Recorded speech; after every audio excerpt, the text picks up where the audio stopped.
You're watching the AM show. Time now to bring you some news updates. Now first, peaceful assembly is a constitutional right and should be protected. Ghana's laws and human rights organizations like Amnesty International have on several occasions called on police and courts to respect that right and only limit it where strictly necessary, proportionate and lawful. But to what extent have these calls been heeded? Who is enforcing the protection of the protester and the protest?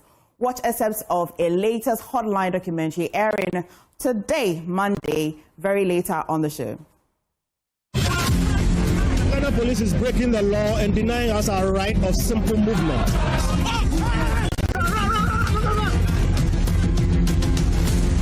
If you look at our history, both what survives of the long pre-colonial period, even before the establishment of formal colonial rule, women were always there in the positive action campaigns. Some women went to prison, and yet the way we teach our history, we don't bring these things out at all. I participated in a protest by women seeking protection during a period when there was a serial killer. I was frustrated because the lights were constantly off all the time. I remember one evening I went on Twitter and I tweeted, "Doomsday must stop." They ripped my dresser pass and I'm on TV in my bra.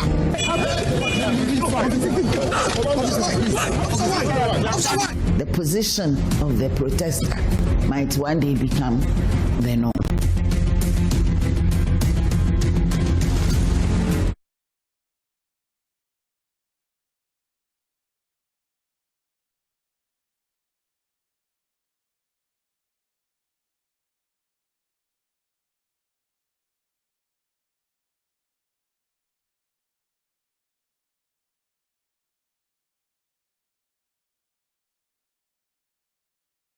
You want to stay with us for the full documentary later on the show. And as well in the news, Ghana cannot afford to delay the urgent need for stricter regulation on artisanal mining, improved environmental intelligence and direct community health interventions as the citizenry remains exposed to a cocktail of toxic metals. That's the urgent call as a new assessment by the Environmental Protection Agency, which you know as EPA, working with the British Council and environmental NGO Pure Earth, uncovers dangerous levels of heavy metal contamination in parts of Ghana linked to artisanal and small-scale gold mining. The research, conducted between November 2024 and March 2025, sampled soil, water, air, fish, and food crops such as contombre across 11 sites in 6 regions, including Ashanti region, Western, North, Central, Eastern, and Savannah. More in the following report. Reviewed mercury levels at Konongo-Zongo in the Ashanti region exceeded safety guidelines by more than 560%, while other mining areas like Konongo-Zongo and Pristia also recorded worrying levels. Arsenic contamination was widespread, particularly in water and fish samples, while cadmium levels were low but still posed long-term risk. Lead levels were mostly below guideline limits, but dangerous spikes were detected in communities like Dakrope. Experts warn the pollution threatens public health, with children and pregnant women most at risk. Mercury and lead exposure can impair brain development, while arsenic and cadmium carry severe health consequences. The report recommends capacity building for local environmental offices, better public access to environmental data, and the creation of an open access database to improve monitoring and response.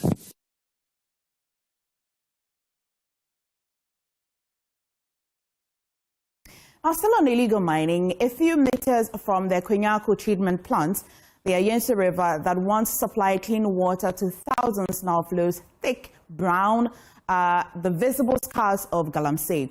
For residents of Kwanyako, this is not just an environmental disaster. It is a daily fight for survival as even boreholes churn out unsafe water and families are forced to boil and treat water, whatever they fetch. My colleague Jacqueline Ansuma Yeboah visited the area and has more in the following report. Standing at the banks of the Ayensu River in Kwanyako, the water now runs a thick brown. A few minutes walk into town, residents are struggling to cope. From boreholes and well that produce visibly dirty water to food vendors lamenting the impact on their trade. The once dependable river has become a burden instead of a blessing. One visibly shaking elderly resident told Joy News, I am Papa. I am Papa. Because of this, It's moye day. Mo say moye day ediane mujari. There was oko. Office you ban. There's no one.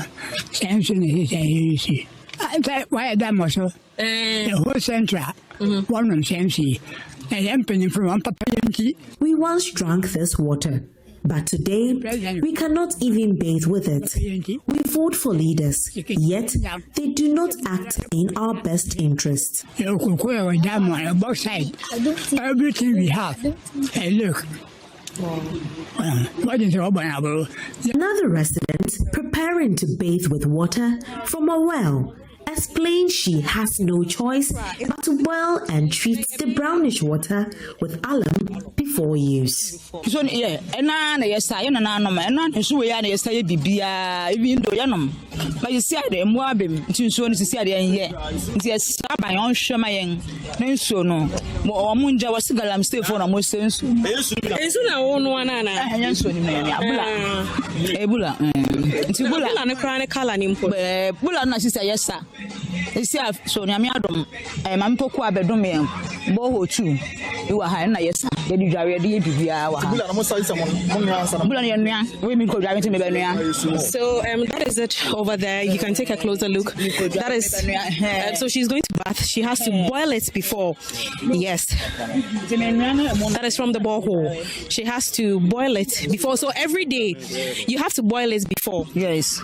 Say, is it going to be clean? Ebe clean kakra. Along egum before and sana makudare. Oh, okay. It's as a boiling no. Odi alum ni gum na kala ni ti kakra. After boiling the water, I add alum just to make it a bit clearer. Amidst the community's frustration, politicians have also waded into the debate. Director of Communications for Dr.Kwame campaign, Dennis Miracles Abwaje, speaking at the Kwanyako treatment plant, called on the government to propose fresh solutions to the Galamsey menace. And simply telling the Galamseyers that if they manage to get the gold, whether through foul or fair means, he is ready to buy them. Again, he confirmed through his press engagement that indeed he could be buying gold from Galamseyers to as much as $4 billion out of the $6 billion he has exported. That for us, we believe it's a cause for concern. Because the president is giving us an indication that he could be buying illegal gold from criminals and exporting. And that is what he's anchoring his government's transformation plan on. Then we cannot trust and believe that he is going to put measures in place to end Galamsey. Because should he succeed at ending Galamsey, what he is telling us is that he may be running short of $6 billion, $4 billion out of $6 billion possible exports. We are begging, pleading, and appealing to the president and the NDC government that we beg him, he should prioritize our lives and the environment over money. And that we are not interested in how much money he is getting from these criminals. If you want to move away from the data to how these things can be proven with the impact, that is where we are standing now. The fact that the Kwanyako water treatment plant for the first time have had a cost to shut down the water plant. The fact that the people of Kwanyako, Agoda East, Agoda West, Gomoa Central, and close to 11 districts do not have water to drink and do not have water to even wash their things. It's evidence enough to show that the situation has worsened. And we are sure that now that we have presented this to the government, they will take some decisive action and not continue to repeat the same old strategies they spoke against. As the Anyesu River continues to flow muddy, residents of Kwanyako and surrounding towns are left to grapple with water scarcity and health risk. For them, the fight against Galamsey is no longer a political debate. it is a question of survival. But at the end of the day, residents are asking, until when will this water continue to be this thick brown? They are calling on leaders, they are calling on the government to ensure that this very area, that is the Kwanyako area, they have potable water here to use. For Joy News, I'm Jacqueline Ansama Yaboa. Well, quite worrying, but on to another disturbing matter. Disturbing trends in child trafficking, with sub-Saharan Africa recording the highest number of victims, have triggered fresh concerns from various stakeholders. The International Justice Mission is calling for stronger collaboration among government agencies, churches, and civil society to curb the menace. There's a report on this morning there. With fresh data from the United Nations showing a rise in child trafficking, with sub-Saharan African countries recording the highest number of victims, the International Justice Mission is calling for stronger collaboration among government agencies, churches, and other stakeholders to curb the disturbing menace. Speaking at Freedom Sunday 2025, a day dedicated to mobilizing action against human trafficking and modern-day slavery, Country Director for International Justice Mission Ghana, Anita Budu, urged societal institutions, especially religious bodies, to take up the fight. Justice Mission, we believe that in working to protect the poor and most vulnerable from violence and exploitation, the church has a role to play. As faith institutions, we should not only be looking at ourselves, but we should also be looking at the wider community and what God says in that. And so today we focused on God's heart for both righteousness and justice. And often as churches we focus on the righteousness side, but today we are elaborating on God's heart for justice.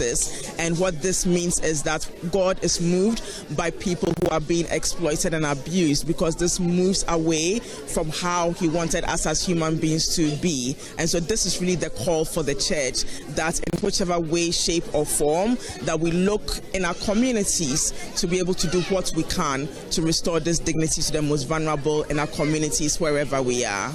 She also outlined the mission's achievements over the past 10 years, while stressing the need for greater public awareness to facilitate the liberations of victims. Over the past 10 years, we've brought protection to over 500 children and vulnerable women from various forms of exploitation and trafficking.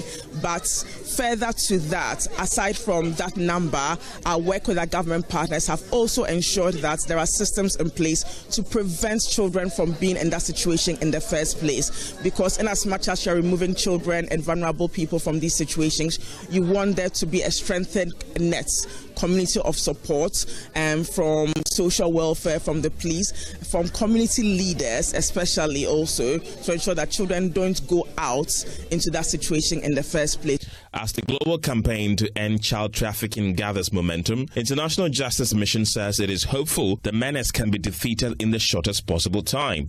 For Joy News, Maxwell Aklobato, Accra. Also, on the shores of Ghana's Volta Lake, a region long plagued by child trafficking and forced labor in its fishing industry, a groundbreaking initiative is offering parents a sustainable alternative by combining frank dialogue with, as well, many other matters that they can help find practical entrepreneurial training for their families. The Yeji Justice Initiative is working to break the cycle of exploitation and keep children in classrooms instead of a dangerous boat. Anna Sabit has more in this report. The waters of Ghana's Volta Lake are a source of life and beauty.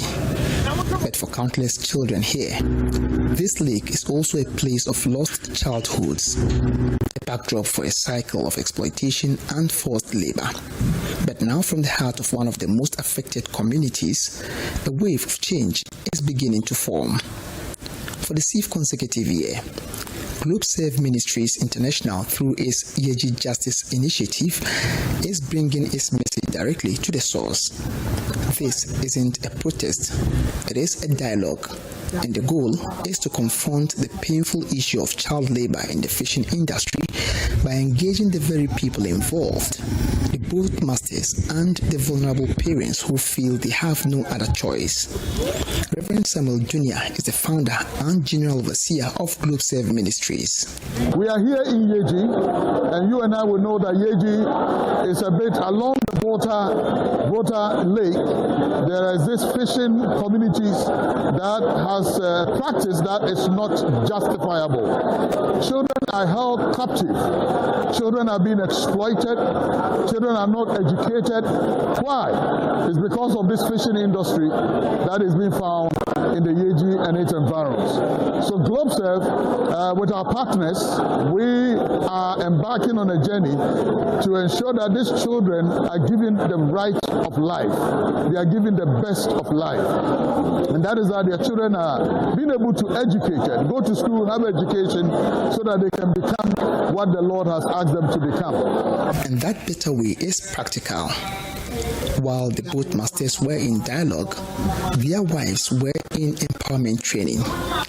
This is the critical second step, providing families with sustainable alternatives to survive without sending their children onto the dangerous waters. And so our way is to bring together 100 boat masters and bring 100 of their wives so that we will have a dialogue and to talk about how we can provide a decent living for our children, how we can treat them without exploiting them at the expense of the education. The ultimate prize is this: a classroom, not a fishing boat, a notebook, not a net.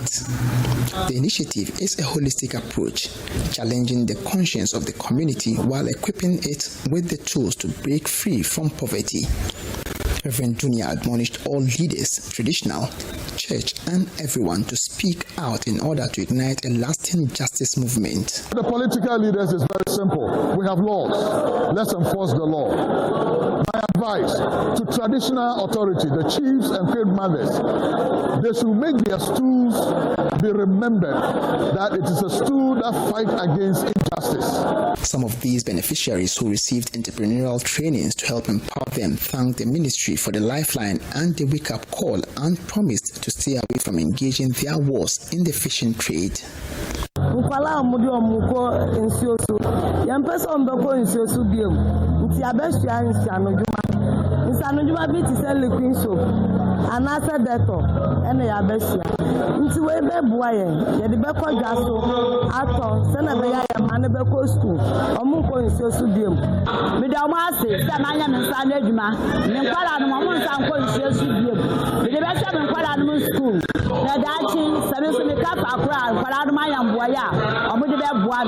The fight against child trafficking is a complex battle, fought against currents of poverty and tradition. But here in Yeji, they are building a new model, one that combines conviction with compassion and justice with jobs. It is a proof that the most effective net for catching a better future isn't cast into the water, but woven by the hands of an empowered community. Anna Sabit, Joy News, Yeji. Now, the Upper West Regional Minister Charles Puziong has observed that children with neurodevelopmental challenges misunderstood and denied of the support they need. However, it is believed that every child possesses dignity, potential, and as well the right to flourish. He therefore called on the society to embrace them, urging policymakers to construct as well health service infrastructure and also modules that are inclusive of neurodiversity that integrate early childhood support into our district's budgets. And speaking at the Go North Medical Outreach held in Wa, the Upper West Regional Minister calls for investment in community-based training for caregivers and educators, thereby translating the vision into ensuring realities. Upper West Regional Correspondent Rafiq Salam has more in this report. The third edition of the Go North Medical Outreach took place in the Upper West Regional capital of Wa. This year's outreach is coming on the heels of the successes struck on the previous edition, where they screened and provided care to over 500 children in northern Ghana, offered training to local health workers to strengthen their capacity for early diagnosis and referral, created safe spaces for parents and caregivers to share their experiences challenges and hopes and forge partnerships with local and national medical institutions committed to pediatric neurological care. It was held on the theme Bringing Hope and Healing to Children with Neurodevelopmental Challenges. A co-host of the Goal of Medical Outreach, Professor Mahmoud Abunga Akundugu, threw further light on the theme of the medical outreach. This year's theme, Bringing Hope and Healing to Children with Neurodevelopmental Challenges, reminds us of two important truths.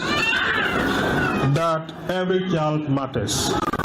Regardless of background or circumstances, each child is endowed with potential, dignity, and the right to thrive. And that hope and healing require collective action. Families affected by autism, cerebral palsy, attention deficit disorders, and other neurodevelopmental conditions often face stigma, isolation, and inadequate health services. By coming together, health professionals, community leaders, government agencies, and development partners, we create pathways to healing, not only for the children, but also for their families and communities. The focus of this year's program is therefore to provide specialized pediatric neurological consultations for children in the Upper West region, support community-based rehabilitation initiatives to ensure continuity of care, build stronger referral systems between local facilities and tertiary centers, conduct awareness campaigns to reduce stigma and foster inclusion for children living with neurodevelopmental challenges. Upper West Region Minister Charles Wongo Pozung, whilst commending Go North and their partners for the medical outreach, noted that it has extended a powerful challenge to policymakers to build sustainable industrial systems by ensuring that every district hospital, school, and community are equipped to enhance and support neurodiverse children. Too often, children with neurodevelopmental differences are marginalized, misunderstood, and deprived of the support they need. Yet we believe and must uphold that every child possesses dignity, potential, and a right to flourish. That is the moral power behind our commitment today. To us, leaders and policymakers here today, let us heed this call. Let us build health infrastructure and service models that are inclusive of neurodiversity. Let's integrate early childhood developmental support into our district budgets. Let's invest in community-based training for caregivers and educators, translating the vision into enduring realities. A view further elaborated by the acting medical director of the Upper West Regional Hospital, Dr. Philip Kra Babine, who chaired the function on behalf of the Upper West Regional Director of Health Services, Dr. Joseph Edogzali. Government must continue to create policies and allocate resources to support early identification and intervention services. Our traditional leaders and community leaders should help in mobilizing families and reducing the stigma surrounding children with neurodevelopmental challenges and other things that we classify as this is an abnormal child. Educators and schools should embrace inclusive practices that nurture every child. Reporting for JoyNews, Rafik Salam. Wow. And while the push for gender inclusivity and equality continues to gain ground, stakeholders are being urged not to overlook ensuring equal opportunities for persons living with disabilities across all fields of work. Now as well, speaking during a donation exercise to students of Cape Coast School for the Deaf and Blind, CEO of Lavi Group, Benedict Kwesi Obeng, stressed that disability is not equal inability and called on corporate leaders and policy makers to create inclusive and supportive environments that enable persons with disabilities to thrive, particularly within the corporate world. Smiles have been brought on the faces of students of the Cape Coast School for the Deaf and Blind after a donation was made to the school by the Lavi Group. The group, which consists of 15 professionals from various fields, donated groceries and a water pump, among other items, to the school as part of the group's 10th anniversary activities. The group's CEO, Benedict Kwesi shares that the gesture is meant to ease some of the challenges of the students. This year marks our 10th year of the creation of this group, so our 10th anniversary. And every year we do have an annual general meeting. So this year, as part of activities to commemorate the 10 years anniversary, we decided to honor our godfather who resides in Cape Coast, and he mentioning to us that he is affiliated to a group that has hosted this school before. That's the School for the Blind, the Deaf and Blind. We decided that as part of our annual general meeting, we would also give back to society what society and God has given to us. He also noted that persons living with disability also deserve equal opportunities, urging their inclusion in the fields of work. In institutions that I've worked with, I've seen people with disabilities being employed, given opportunity, equal opportunities, and especially as we work towards gender inclusivity and all. It is very, very important that corporate institutions, individual entrepreneurs give the same equal opportunities and view our friends with disabilities as equal people, to give them the opportunities to be able to work and also impact. Harriet Ojua Aidan Sego is the acting headmistress of the school. While expressing gratitude for the donation, she addressed some challenges of the students and called for more support. We are very grateful to Friends Forever and the La Vie Group for giving back to society. Honestly, some of these things they brought will help our children. You know, because of the kind of, I don't know if it's a myth or, I don't know how to call it, but even the parents find it difficult to accept their children. So some of them just come and dump them here. And sometimes they are hungry, and so when you bring us these drinks and things, it helps those who don't get to be able to have some.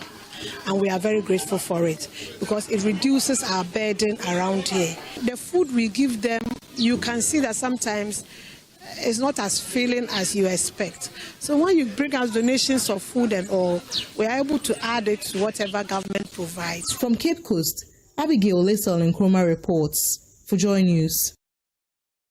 The Setre East District in the Ashanti region has made progress in family planning. The district's performance has jumped from 32% in 2024 to nearly 41% in the first half of this year. Now, health officials say this is good news for women's health and economic empowerment. Mohammed Nuruddin has more in this report. Planning in Setre East District is on the rise. Figures from the District Health Directorate show an increase from 32% last year to 40.98% in just the first half of 2025. District Health Director Dr. Justice Ofori Amua says more women are now embracing family planning as a way to take control of their reproductive health. So if you look at the performance of the district in 2023, the district performed 31.5%, January to December 2023. Then if you look at 2024, January to December, the district was able to make some quite significant achievement, not much, 32%. However, today, half year, January to June, as we sit to take account of all that has been done, as of January to June 2025, significantly, we have performed 40.98%, which is quite good for the health of women within the district. Why is it so important if we have more of these women taking up or uptake of family planning going up? He also explained that spacing births gives women time to recover, improves health outcomes, and allows them to pursue economic opportunities. All is to give women the opportunity to space their births, to prevent any unwanted pregnancy, and go about their normal duties as expected. And above all, it is only one intervention that can also prevent maternal deaths, so that women can have their freedom. No woman, we don't expect any woman to go to become pregnant and as a result or in the process will die. So we are very happy today that the population health, especially women, is understanding our advocacy. The Health Directorate says it focuses on creating demand for family planning commodities, and raising awareness is paying off. Officials believe sustaining this progress will empower women, strengthen households, and promote healthier communities. We're creating the demand for the high uptake of family planning commodities among other health indicators. So the people of Secretariat East in all the communities, we encourage them to maintain this so that they can go about their normal duties, have babies when they want to have, not by accident. And then spacing their births will also give them economic freedom. In other words, they will have the time to do their normal things and make money to take care of their families. With more women choosing family planning, Secretariat East District is setting an example of how health and development go hand in hand. A report by Mohamed Nuruddin. Now for business update, economic analyst at Data Bank Research, Wilson Zilevu, believes further policy rate cuts could be possible if inflation expectations are well anchored and the cedi remains stable. He says these conditions will be critical in shaping credit flows and supporting long-term economic growth. Currently, the NPR is at 21.5%, and our projections at Data Bank, we expect it to move around 9%, plus or minus 2 percentage points. All things being equal, the committee can implement about 300 basis point cuts with real rates still in positive levels. What that means is that the returns on loans will not be completely eroded by the rising prices on the market. We don't expect demand pressures to resurface soon, considering what we are actually seeing on the market in terms of high NPL. On the side of physical imbalance, it appears fairly anchored.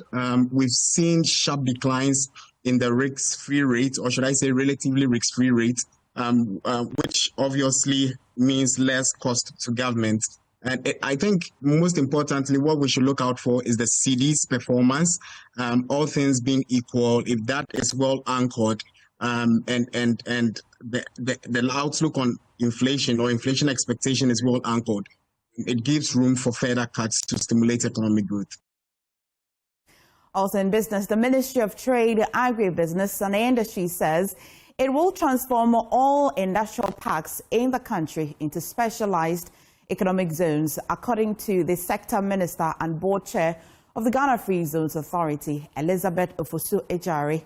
The move will attract more enterprises into the free zone area, boosting national growth and improve non-traditional exports. She spoke at the 30th anniversary launch of the Ghana Free Zones Authority. Ghana Free Zones Authority is aligned with the Feed the Industry policy, promoting integrated agribusiness whole chain through transformation of cocoa, cashew, fruits, shea, and vegetables into higher value exports. This ensures not only foreign exchange earning, but also direct benefits to farmers and local communities. Distinguished ladies and gentlemen, the Free Zones program continues to catalyze industrialization by encouraging value addition and value extension. This reduces Ghana's over-reliance on primary commodities and positions the country as a manufacturing and logistics hub in Africa. This aligns with government's broader agenda of building a self-reliance economy that is export-driven, technology-enabled, and inclusive. Over the years, Ghana has pursued bold policies to position itself as a competitive hub for trade and investment. However, ladies and gentlemen, to sustain the scale these achievements we have, we must evolve.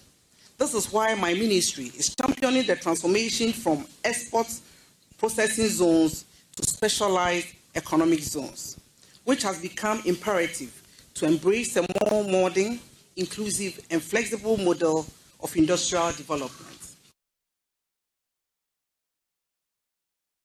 Well, that's how we wrap up the news on the show. But of course, you want to sit tight because it is the holiday edition of the AM show. Please stay. Hello there. I hope that you're enjoying your holiday. Thank you really for staying with us.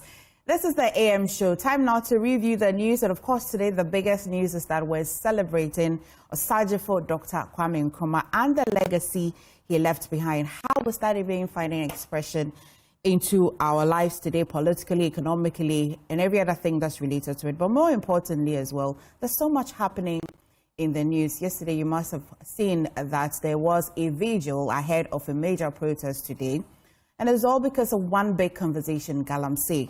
Surely you must have seen as well on the news, if not my Joy Online, other portals, that a new study suggests that you just might be eating kontombe with some heavy metals in there. How healthy is that? How is our fight against Galamsey panning out? We'll talk about all of that. And joining me this morning is Wanda Victor Kuto. He's a lawyer, NEC member as well, with the NDC and a board member at VRA. We have also been joined by Richard Jemfi. He is NPP Communications Directorate, part of the team as well. Thank you, gentlemen. A happy holiday. Yeah, happy holiday. Thank you. Yeah. Let me go to Richard. How's the day coming out for you already? It's just about how many? Well, yesterday was the birthday. Yes, actually. But today is when all of us as a country, we say that, of course, let's observe the legacy of Osajifo. How are you feeling about today? I'm feeling very great, and it's a time for reflection as a country, how far we've come. And also, it's important that as a country, to lead or leave behind some legacies. I mean, these are inspirations for the generation and the generations unborn, that if you serve your motherland well, you put aside all the attacks and the difficulties, the complications that comes with, back in days, fighting colonialism and active Africanist ideas. If you do it well, you'll be remembered. Right. You might die because we are all fallible, but your name will live on. And this is exactly what we are experiencing with Osajifo Dr. Kwame Nkrumah. So I am in high spirit today. That's very beautiful because 160 and 116, and we still talk about him like it's just yesterday. It's just amazing. Yeah. Wanda, how are you feeling about today? Oh, that's a great day. I mean, Nkrumah never dies. Yeah? Yeah. And I'm very happy. I'm very happy to meet this day. If you look at the work Nkrumah has done in terms of electric power, you mentioned that I said on the VRA board, the first time I visited the Akosombo Dam, so wow. Apparently Kwame Nkrumah was the first board chair of VRA. Was he? Yeah. Ah, that's nice to know. His vision, look at the Temamoto way, the harbor, the healthcare. I mean, it's a great day. It's a great day. But today I will spend my day basically, sometime around 2023, I'd written a book on immigration, and I practice immigration law in the US. So I'm putting the book together to publish. So today I'll spend my whole day at home. Putting it all together. Okay. I publish the book. Okay, oh, that would be so nice. I'd love to read that book. It's called Immigration Formula. Okay. There's a formula to it, right? We talk about this asylum, deportees, application for US visa, and all the social ties, what constitutes social ties, and all of that. Yeah, it's a very good book. Okay. Well, before we actually even get into the Nkrumah legacy, I like to think that everything happening in the news can feed into the Nkrumah legacy. But for you, and over here, of course, by now would give you some time to tell us what is on your heart, maybe what's in the news or something that's happening that you like to draw our attention to. What would that be, Richard? Do you have anything on your heart you'd like to share?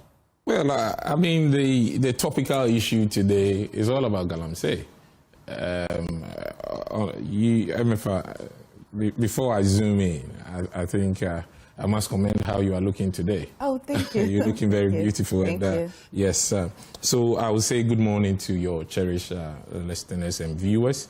And also a special greetings to my boss, the incoming flag bearer of the New Patriotic Party, and the subsequent president, the next president for the Republic of Ghana, His Excellency Dr. Alhaji Mahmoud Bawumia, and all the national executives and the party at large. Yes, we know we are celebrating Osajifo Kwame Nkrumah, and I believe that we will zoom in more. But what is happening in the country at the moment that every Tom, Dick, and Harry from the west to the east, from the north to the south, is concerned about is Galamsey. And if I may, I've stated this repeatedly, and I am now thoroughly convinced that the President, John Dramani Mahama, he lacks the political will to eradicate this menace. I mean, we shouldn't mince words or be excessively skint with the truth. I say this because you will agree with me that this canker is now a national disaster and a fatal tragedy, excuse my pun. Because I say this because his actions, I mean the president's actions and those of his government, suggest to me that they are highly complicit in this Galamsey, the current escalations of Galamsey, what is happening in the country, particularly given the reported cases that they are now actually doing business with illegal miners. They are buying gold from illegal miners. So, how do you mean? How are they buying from illegal miners? Exactly. The president admitted in front of your own cameras, your colleagues, national television, that they are buying gold from illegal miners. In fact, it was one of your own colleagues from multimedia who posed that question. And the president admitted that, yes, they are doing business with these guys. And to the shock of many... He said that directly? Well, whether he said that... Or you're inferring? Whether he said that directly or I'm inferring, everyone with good understanding of our language, whether being English or people could decipher and grasp that this is what the man was saying, that we have to get the gold by hook or by the crook. So if it's coming from illegal miners or whoever is coming from, we are going to buy it.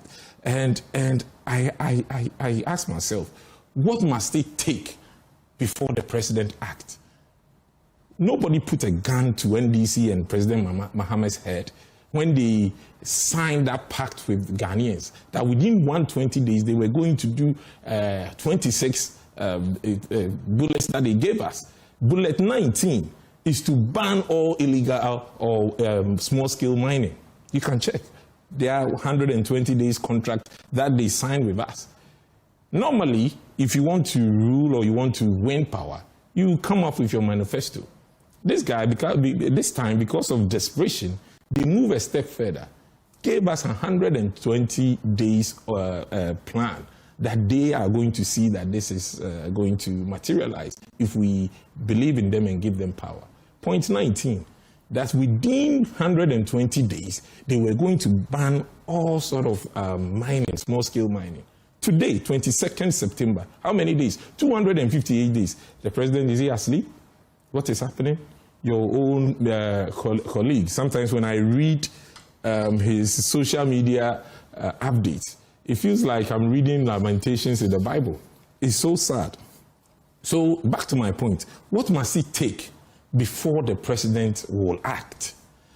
At what level, in terms of stability in our water bodies, will prompt the president to act? How many babies and kids who are being born in this country, how many of them should be deformed? Lifetime deformities before the president acts. How many forest reserves should be invaded by NDC tax before the president acts? How many people should die, or how many people should be diagnosed with Galamsey-related kidney issues before the president acts? I mean, I joined a call by many progressive Ghanaians that this is the time, and the time is right for the president to call for the national emergency, declare a state of emergency on all Galamsey sites. Because I was listening to your report this morning, and it's damning.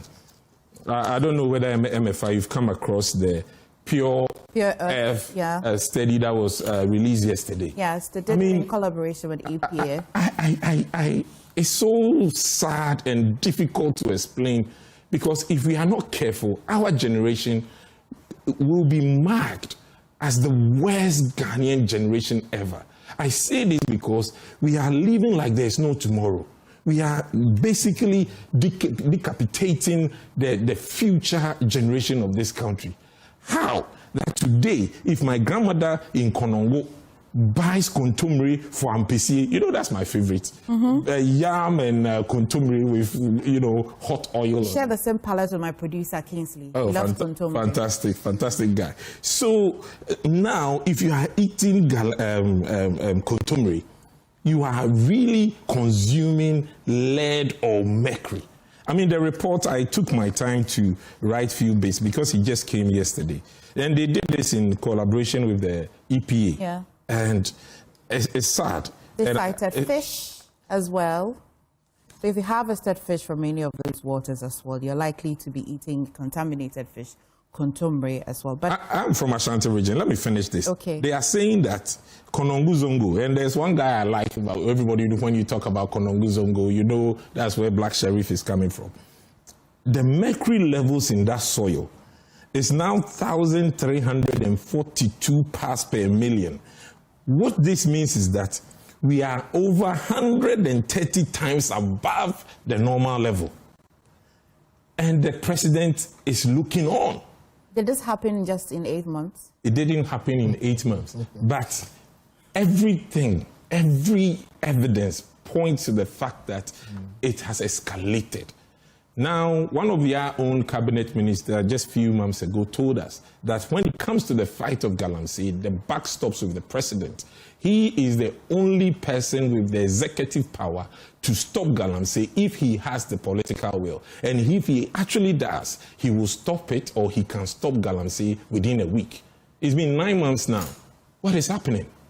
These are the questions we are posing. And now it is so bad, arsenic levels 4,000% over the normal limit. And these have dire effects on children, on the brain formation of children, cancer and skin lesions. So what is happening in this country? So I'm saying that as a matter of urgency, the president, I'm joining the call for him to declare state of emergency. And perhaps on a lighter note, there will be a day will come when we will declare Ghana Day of Shame, to understand how come a group of people manipulated to sway over 6.3 million people on the whimsical promise that they can end Galamsey within a week. Today, here we are.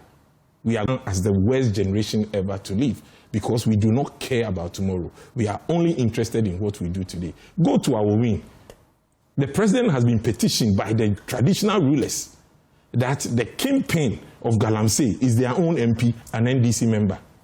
Today, if you go to Upper Denture, the chairman of NDC is able to stop military personnel who have been taxed by government to go and fight Galamsey. That because he is an NDC chairman, he has power. He is willing power beyond that of the military. You should cry as a Ghanaian. Well, I'll stay with you because for 8 years, we didn't even declare a National Day of Shame. For 8 years, when of course, the then president as well put his presidency on the line. For 8 years, the mercury level in the soil didn't reach this point. That's a good response. For 8 years, the level of lead didn't reach this point. For 8 years, the arsenic level didn't reach this point. Now, it is so bad that even the playgrounds where our kids and toddlers play, it is going to turn into a cancerous situation. So it is terrible now. Okay. Wanda, so you've heard Richard, and it's not just Richard. This report is very public. I recall that some time ago on the show, we spoke to the NGO, Pure Earth, and they actually explained how dire or how serious this matter is. For now, it's right at our doorstep. Because you cannot assume that the contumely and the fish harvested in that area is only eating over there. Could be eaten by somebody as well from the Volta region. And so we are definitely all at risk. How concerning is this report and the many other concerns about illegal mining is to the current government? Thank you very much, my dear sister. Good morning to Richard and our viewers. I must say that when it comes to the issue of Galamsey, I have always wished that we discuss it in a manner where we do not put politics in it. I think it's exactly what we're doing. Yes, yes. And I'm saying this because, as for the MPP, I've always said that if they are not ready to be truthful, at least, at the minimum, they should be factual. They've been in power They just left power some 8 months ago. We're in this country. The then Minister for Sanitation, the Honorable Cecilia Dapa, visited Ghana's water bodies. When she got to the riverside or the water body, you know what she said? She said Ghana had no future in this country. A cabinet minister. We're in this country for 8 years. You saw what protesters went through when demonstrating on Galamsey issue. We also saw it in this country. Don't start that. I remember even this lady, Ama Governor, it was one of those protests, some of the comments she passed in the process of protesting that delayed her call to the bar. In this country. So I've come to realize that opposition gives people the opportunity to have some level of sense. I say this with the most of respect. Because when did they find their voice? Did you not have the same voice when they were in power? No, I will tell you the steps we have taken. I will tell you the steps we have taken. You just left power some 8 months ago, and today you have look but at what. Of course, the minister. They are also Ghanaians. They're drinking the same water. No, they ought to have. If they had Ghana at heart, they ought to have. So we shouldn't be here. But is that why they were voted out? But that's why they were voted out. Exactly. So they because we're not impressed. So they should not, exactly. So they should even admit and apologize to Ghanaians. And I must commend Dr. Kwame because he has started apologizing already.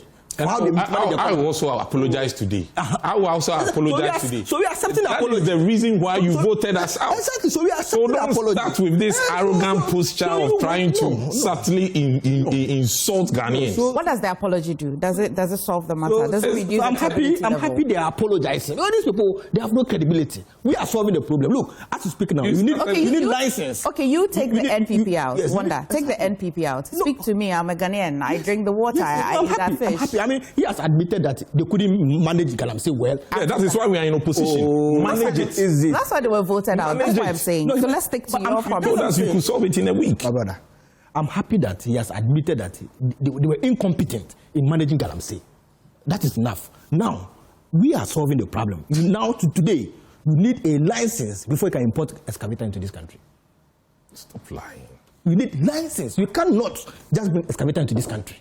This is both. Is that what you have been finding, or is that what you have been discovering, that because people didn't have license to import excavators? One of the major tools that they use to degrade the environment is excavator. It's a major tool in Ghana's operation. So if you have a license, you will not use it to mine illegally or what? So before you are given the license, certain checks are done. And let us have this in mind. There's nothing wrong with legal mining.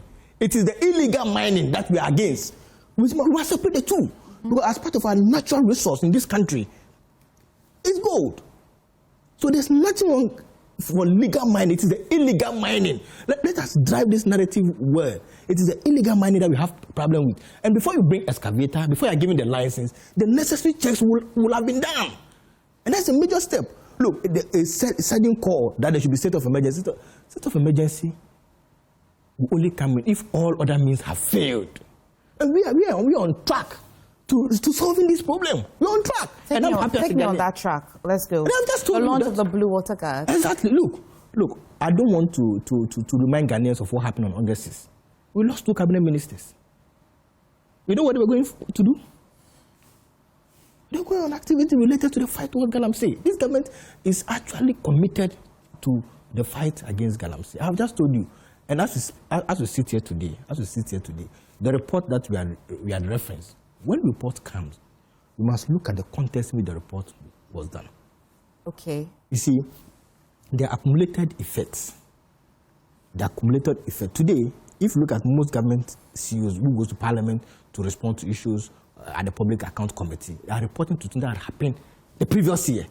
But if you're not careful, you would think that this government has committed a mess. But because we have taken over, we are forced to respond to things that had happened in the past. So when you see this report, we need to be careful.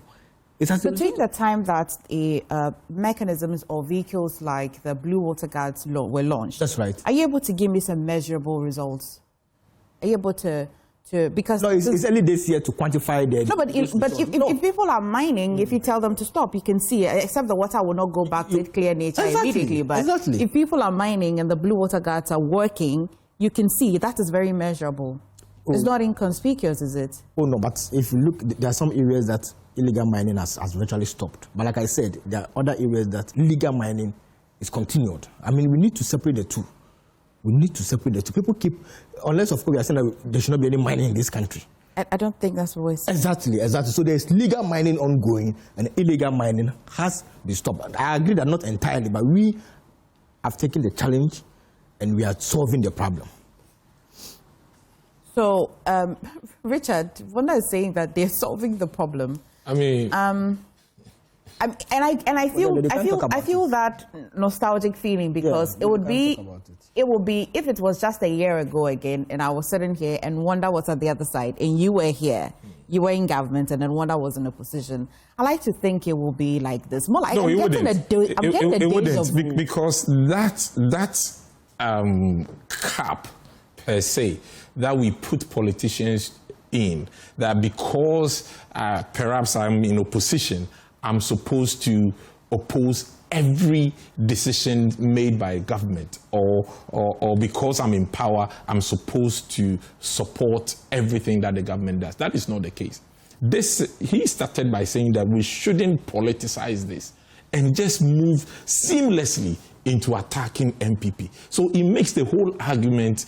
Maybe he's asking you to come to the table with equitable hands. You have apologized, so let's move on. Maybe he thinks you to come to the table with clean hands. We all agree. So let's move on. I am not here to compare MPP and NDC. But if you are forcing me to, I mean, my friend here, the first 2 years, Akufo-Addo government, there were total ban on all form of mining, whether illegal or legal. 2 years.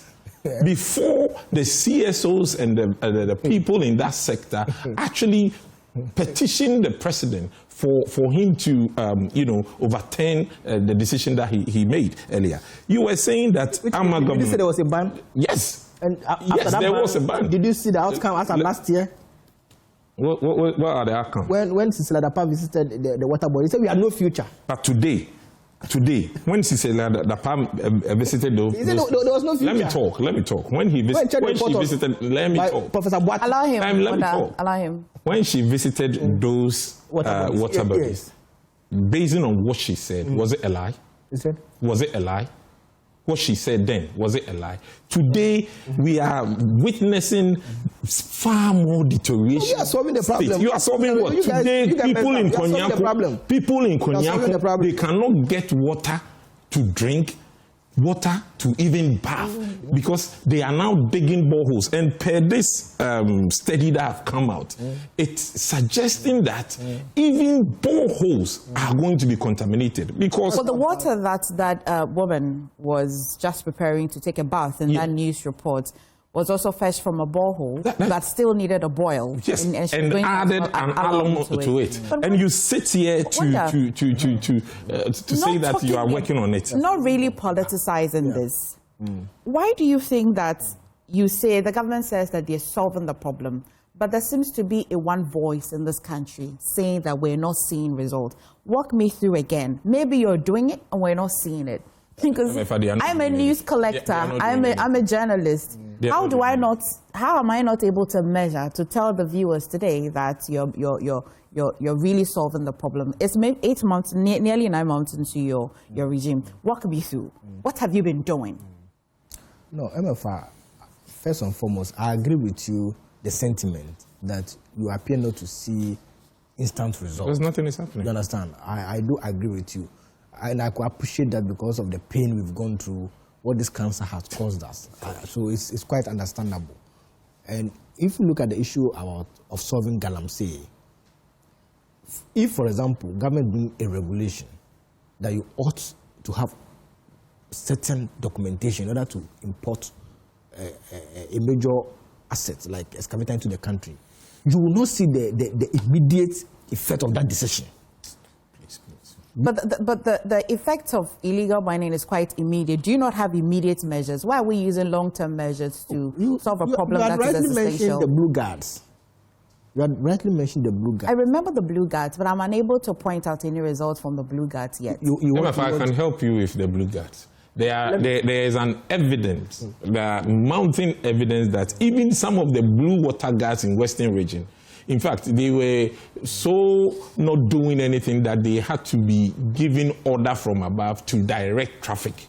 These are the things they are talking about. I'm not able to. I will find a video for you. Now he talks about excavators. Let me finish. Let me make this point, because this report was from JoyNews, and I read. They say massive excavator import to Ghana with late night clearance at the Tema port. This report was by JoyNews. You sit here. Please be updating yourself. One that was on you were making the point that you need a license to import excavator. Then what and so what? Yeah, but let me make this clarification. And they clear it Nicodemously at the night of... Richard. Okay, sorry. Let me make this clarification on the issue of moving excavator from the port at night. I think the president made a clarification that the excavators that were at the port, the space, so they had to move it out to a safe site so that there will be space at the port. I mean, this clarification has been made long ago, so I'm surprised he's brought it out, but it's okay. So back to the issue about the excavators. I'm saying that unlike the previous regime, today you cannot just import excavator into this country like just importing a normal vehicle. Certain documentation has to be met, and I'm saying that the impact of this decision is not something that you can see immediately. And bear in mind that this is a government which is barely 9 months old. We've brought the blue gas on board, and some of the mining that you see. If you bought excavator and you shipped it, the earliest it will get to Ghana, say maybe 4 weeks or 6 weeks. If it's delayed, then maybe 2 months, I think. So the ones that if you had not brought this policy or this law that you need documentation before you would import, they would have imported it and would be seeing the repercussions, say, after 2 months or 3 months. We're talking about the ones that are existing here already, the excavators that are in Ghana here already. And by the way, I don't think it's only excavators they used to do the illegal mining. There are other ways in which they mine. We're talking about today. So you are telling me what we will see, say, in the next 2 years or 3 years, right? Because you have banned the importation of these machineries. But now, today, internally, tomorrow, if you and I go to Kwanyako, what are we going to drink? What water are we going to drink? So like I said, it's okay when all the blame is being put on this government, because... That's not what we're doing. Because we promised a reset. But I'm just telling you that this 8-month-old government, for example, has introduced blue guards to protect the water bodies. This is a practical step towards preventing illegal mining. We must be careful. We must be careful and cautious in calling for a state of emergency. I know the excesses that comes with it. That should be the last call. We must be careful. It is not for nothing that the previous government was in this country for 8 years without declaring a state of emergency. For 8 years. So we must be careful in rushing President Mahama to call for state of emergency, to announce state of emergency within 8 months of a very young government. Please. Okay. I have told you the practical steps. The initiative. Apart from the education, the public education, and all of that, government has taken steps to prevent illegal mining. Beyond what legal mining, we have to do. Beyond what the media is doing, say no to Galamsey. Of course, you have seen what my colleague Erastus Asaridonko has been doing and all of that. What education is the government's been doing?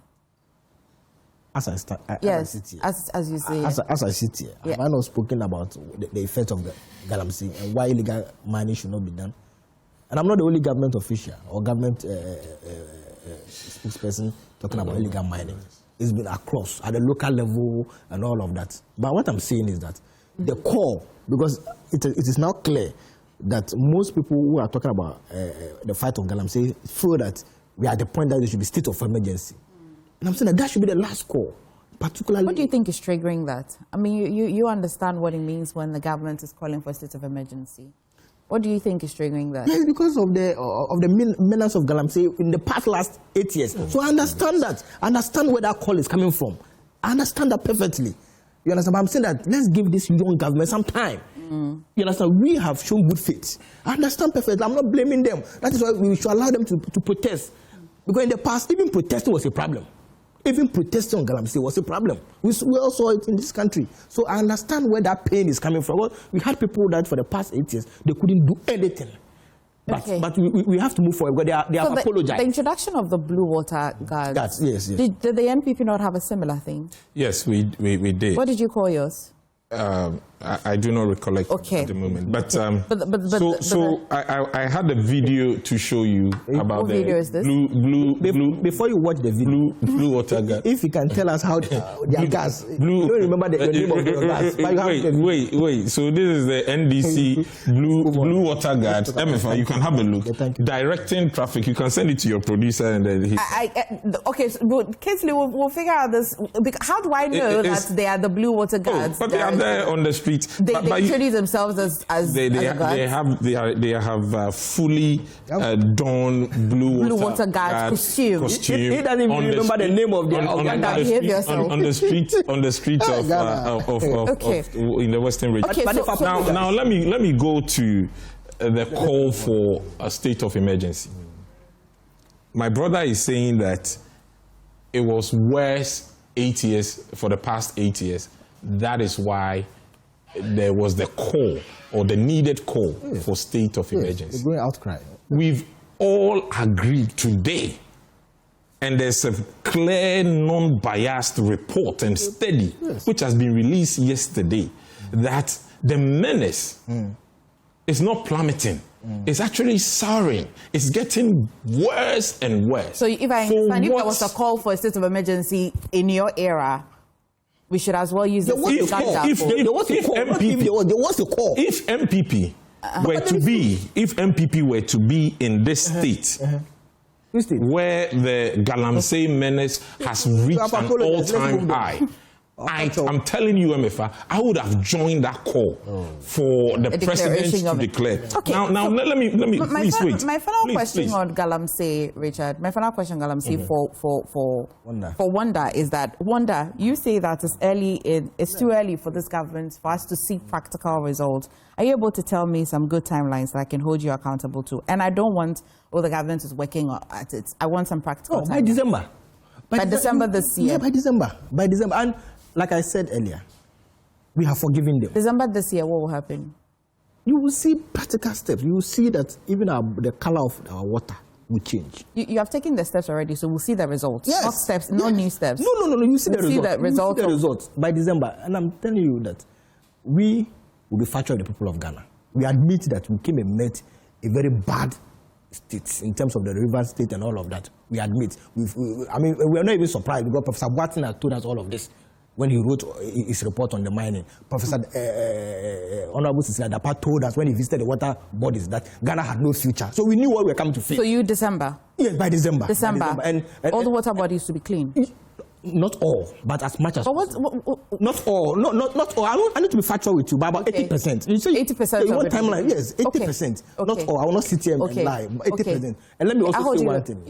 Because we're on air, just to assure Richard that he's been forgiven. They've apologized. But I think they've taken the punishment already. They've been voted out. No, but I want to also take tell your final, big guidance. I am saying that nothing has changed when it comes to the fight against Galamsey. But you want results, do you not? And that is why I'm saying trust that us.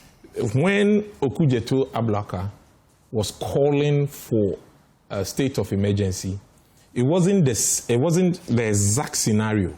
It's getting worse. When the current minister for lands and resources, Ama Kufibua, was calling for state of emergency, it wasn't as worse as we have it today. When your current minister for education, Honorable Haruna Idrisu, was calling for the state of emergency, it wasn't as worse as it is today. So please, be candid in your submissions and do not take Ghanaians for granted. Your number 19 of 120 days things that you social contract with the Ghanaian. Let me read it to you if you've forgotten. He said, we are going to ban illegal and new mining activities. However, it's what opposition can now No, yes, because I need to hold you accountable. Gone are the days where NDC will use just sloganerism to win power. We are now going to hold you accountable. Solving the problem. You are not solving anything. We are solving it. Getting worse. We have the blue guys there. We ban excavators. We are solving the problem. You are banning excavators. We are solving the problem. Let's get into other stories. We're forgiving you, okay? Let's get to other stories. Wanda, this sits better with you, especially because we're seeing that the NDC's chairman is on a thank you tour. That's right. And it's quite interesting because when the news started trickling in, or would say speculations, we actually brought a report of him when he visited the Eastern region, and he brought an explanation that, well, prior to the elections, he led the parliamentary campaign, and so it was just prudent that he would go out as well to also thank the votes that they made, right? But there is a chief, Nana Kwabda Ofori, Akroso chief, who is actually encouraging him to seek the flag bearership.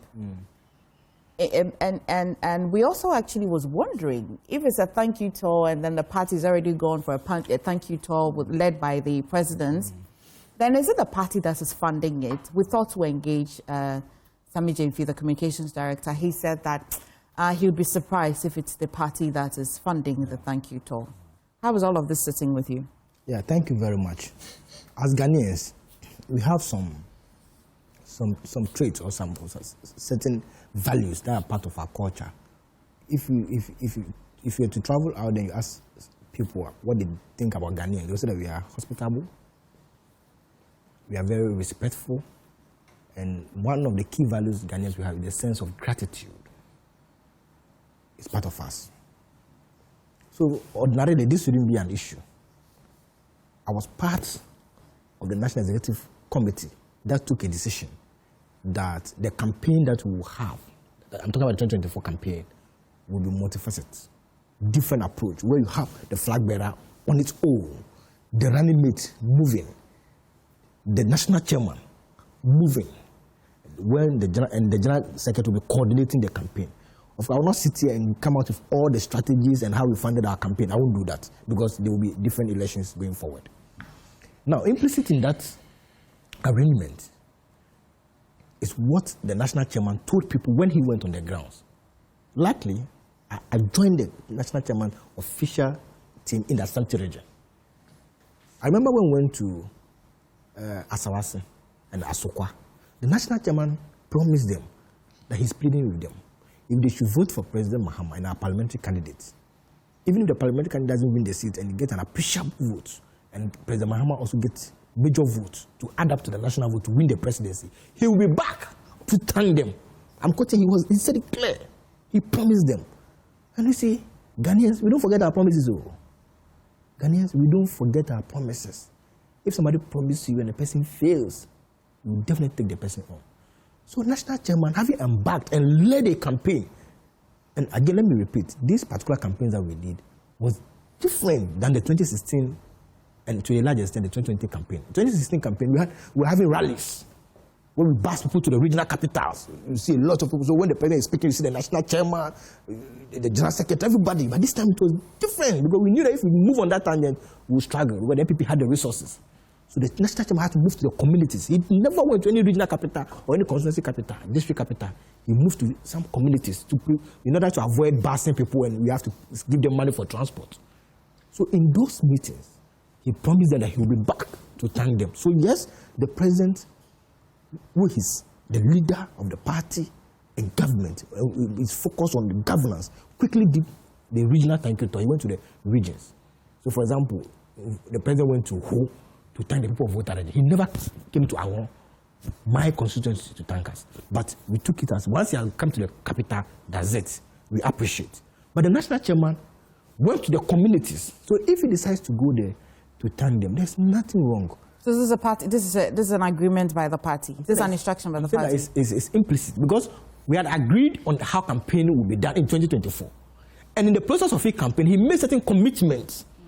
But for that decision we took that he should go to communities to campaign, he probably wouldn't have made those promises if we had just done rally. I mean, because you say we're just curious. So do all the party members know that this is the decision now? You're not doing a campaign like usual. Ooh. I ask this because Rasmo Barak seems to want to take us back into history, saying that this is very novel, it's very unlike. Exactly, it's exactly what I'm saying. That even Rasmo Barak, Ras ought to have known that the campaign strategy for 2024 was novel. That's why I referred to the 2016 campaign that we did and lost. We're doing big rallies. Rasmo Barak is my friend. Today, if you ask him on this same issue, he will give you a different view. Because he ought to have taken into consideration the nature of the campaign run in 2024. Of course, if one person out of over 50,000... when you was going for the campaign, the 2024 very decentralized campaigning, wasn't the party that was funding it? Because it was an argument by the party. You have asked a very brilliant question. Look, because of our oath of secrecy, I'm restrained. I'm restrained. Wonder, the laws that guides a political party, is this some occult group or something? No, it's oath of secrecy or what? Oh, no, I'm not asking I'm not able to give the details. I'll respond to a question, but I'm just saying, respectfully, that I'm not able to give the key details. As national officer, some of the campaigns that I did, I had to fund it myself. Okay, but for the chairman. But the chairman is not a man of straw. For the party chairman, 2024 election, I was right here and I was updating viewers each time he did a campaign. I'm asking, was it just, if it was just him, then today we can impute that knowledge that this is just him as well, going back to say thank you. If it was a different campaign strategy, which you say is quite novel, yes, and it is a party's decision. That's right. Was it the party that funded him? No, I just have told you. You can tell only me, my ears. What's the party that funded him? If you want to trick me, your hair. But you see... Yes, I'll come to you shortly. I think it is people are sinners. So, I'm saying that. But let me be quick, that this thank you to by the national chairman. Let me state it again. Yesterday, it's on Saturday, I stated it on Joy Prime. I'm stating it here again, that it's not state funded. It's not. No, it can't be the state funding. That's a party. Point because no, but it couldn't have been. No, but how would it even be state funding? Would ask you. You would account for every penny, but because it's your for party, the avoidance of doubt. Is it the party that is funding him? Because it was your campaign strategy. And I'm saying that even the campaign, it's not like the party had the money somewhere. If an individual donates or whichever way. Yes, even the campaign, it wasn't sponsored. I've told you that even me as national officer, some of the rounds that I made, Is the Senate Ketel going to run for the flag bearership race? What is the question? Well, Esedi Ketia run for the NDC's 2028 flag bearership race. I'm not aware. He's not declaring intention. What I know is that he's the honorable national chair of the party. Would you be surprised if you see that if he declares his intention? He's qualified. If would you be surprised? We're not questioning his I will not be surprised because he's qualified. He's of sound mind. He's 40 years and above. He's competent. So I will not be surprised. But today he's the national chair of the party. Today he's on the thank you tour. That has nothing to do with a flag bearer contest. We have ministers who are working. We have the Honorable Chief of Staff who is also working. If they go on health walk or ministers go to work, we cannot connect this to a flag bearer race. There's no contest. Nomination has not been open. You know, you are shocked, eh? Let me, Richard. I mean, this is one of the days that we won't say do fearsome. You are invited to this person's house matter. So you tell us, have you followed the conversation? I've followed keenly, and I think that I sympathize with the NDC a bit because what they are doing is gradually actually rendering the current president, as a lame duck. Because now you have an NDC, one side of the NDC is embarking on a thank you tour, and the other part of NDC is also embarking on a walking tour. So that is the NDC that we have today. At least we are not seeing. And you know what's also interesting is that all the NDC members without meaningful portfolio are following the chairman. All the NDC. Big names who one would have thought that by now they would have landed some CEO appointment, deputy CEO appointment. For example, I mean, are you able to cite an example? I mean, I don't. You know, I like my brother, but from the way he's speaking and all, trying to be economical with the truth, I think that, I mean, Esedi Ketia is what he's doing clearly shows that he has an eye for the presidency. Okay, now, what is happening in the NDC is that majority of them, the grassroots, who believe that NDC was coming to relieve them of their hardship, gave them job opportunities, all the sweet words that they were told by the hierarchy.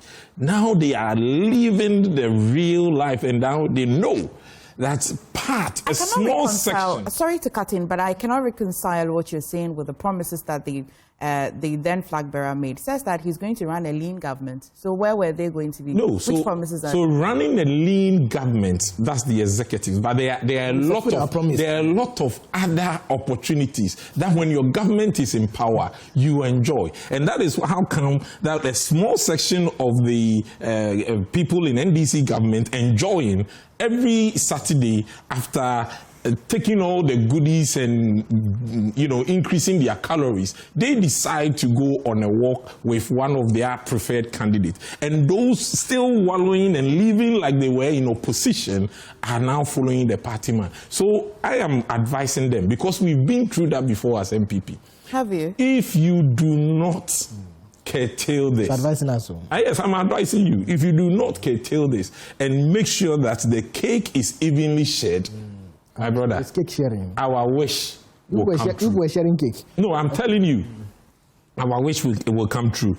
Again, the grassroots of the party, from our own internal investigations, shows that majority of the NDC people are behind Asiedu Nketia. MPP and almost are behind Asiedu Nketia because, you know, all the people that are aligned to Asiedu Nketia, we have this political word in our party politics, are being mafiaed. Because if you are aligned to their chief of staff... But is that not politics, though? Yes, that is politics. So we should not be fooled to think that what Asiedu Nketia is doing is just a thank you talk. The man is trying to resonate with the people and to tell them. What is wrong with that? Because you just heard him say he's qualified. But yes, but he is denying the fact that the man is marketing himself. And I'm telling you, the party is sharply divided by those who are on the thank you talk and those who have ate and they are so fat that they need to go and burn calories every Saturday. Who are these people who have eaten? Yeah, he will be the best person to judge. I invited him to your house matter. It looks like he's talking more than you who's in the house.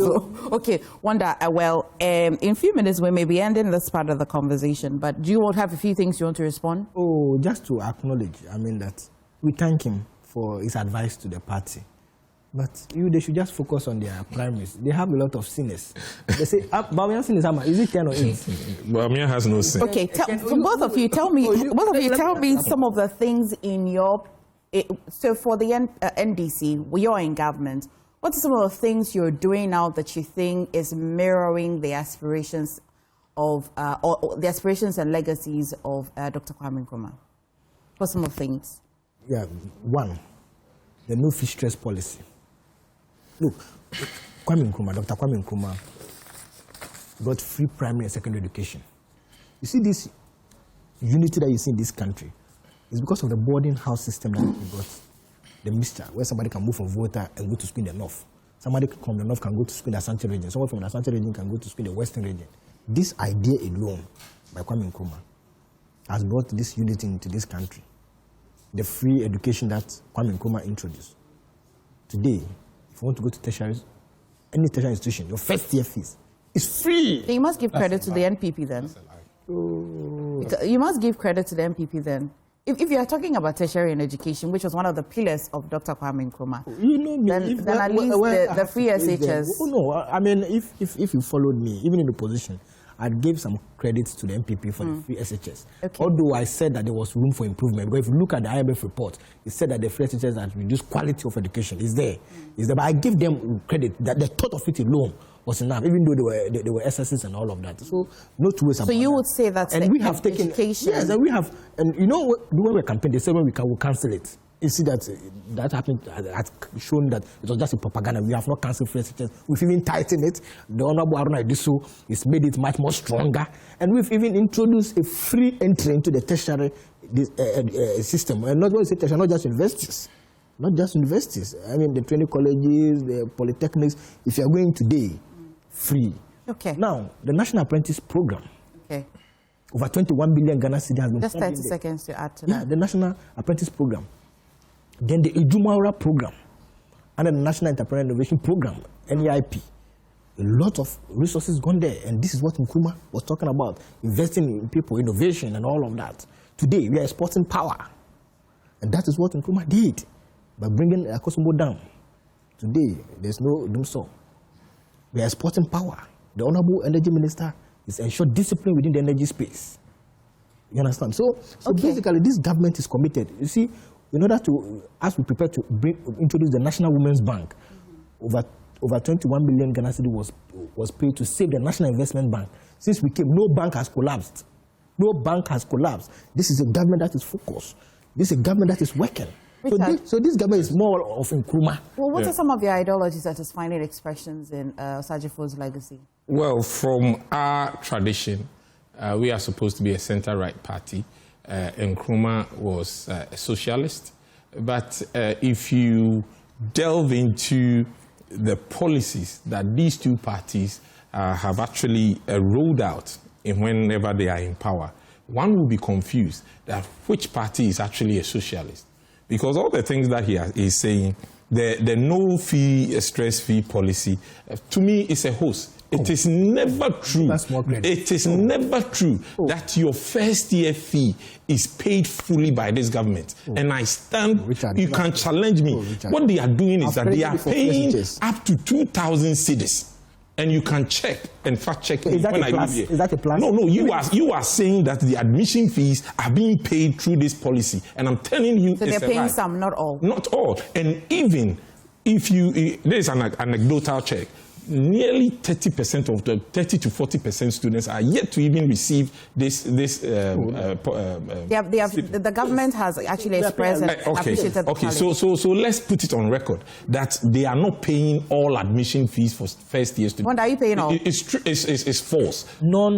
There are some nuances in there. Okay. There are no nuances. These are deliberate misconception that they are creating to the Ghanaian people. Talking about those students, they are only paying up to 2,000 cedis. How much are you paying? It depends on the user facility fee. You know, every university and the amount. Yes. And then talk about those students. Hold on. Talking about those students who have not received their money. You remember the government said that, look, you have addressed that, then that's fine. They should register. That's and it. Pay us arrears. Okay, Richard, please proceed. Your 30 seconds in addition to your... Let him make his point. And I'm saying that although we are a conservative kind of capital center party, we have rolled out policies that benefit the masses. And that is our ideology of a socialist party. So we take a bit of claim there. The free SHS, the National Health Insurance policy, that shows that irrespective of your geological, your financial background, you have the opportunity to universal health care. So these are some of the gentlemen. I'm the host, so I'm the one that will say the outro. Yes. You see, even though I'm a young man, the free sanitation pad that we brought, a lot of people mocked aside. They felt that, you have just introduced the policy, you've not implemented it. No. Even under Mama One, sanitation pad. So even if you go to sanitary pad. Yes, please. Yes, but there's a huge flaw in that sanitary pad. They just gave the ladies or the girls one sanitary pad, and it's been 9 months now. Are you telling me? So if I give you sanitary pad, why are you doing this? Well, today is a holiday. Today is a holiday. We'll come down after the holiday. We'll revisit all of these policies. Okay, I promise. Because you have to. As for sanitary pad, you have my full attention. We'll discuss it. So, gentlemen, quickly, 30 seconds. So the last point. So he said that the National Women's Bank, it is false. We all know that you need 400 million Ghana cedis to set up a bank. You told us you were going to give us 53. Well, I just told you, $6 billion. As I speak today, there's 0 cedis. You're watching the holiday edition of the news review on the AM show, and I thought it was going to be a rather calm day for these two gentlemen, but well, there's more on the show. We're still celebrating the legacy of Osagyefo Dr. Kwame Nkrumah. Please stay. You're watching the AM show, and I like to think this is the conversation you have been waiting for. Wait till I show you some of the books we're going to be going through on the conversation. Now, making the Kwame Nkrumah legacy enduring, how should it find expression in definitely our political economy, leadership fight against corruption and galamsey, and our quest for national development? Today, we will unpack all of that issues. And of course, joining me in studio is Dr. Kwame. We've missed him. Vicky Bright, she is a lawyer, legal practitioner, I should say. We've missed both of you so much. Where have you both been? Where have you been? I've been around. Are you sure?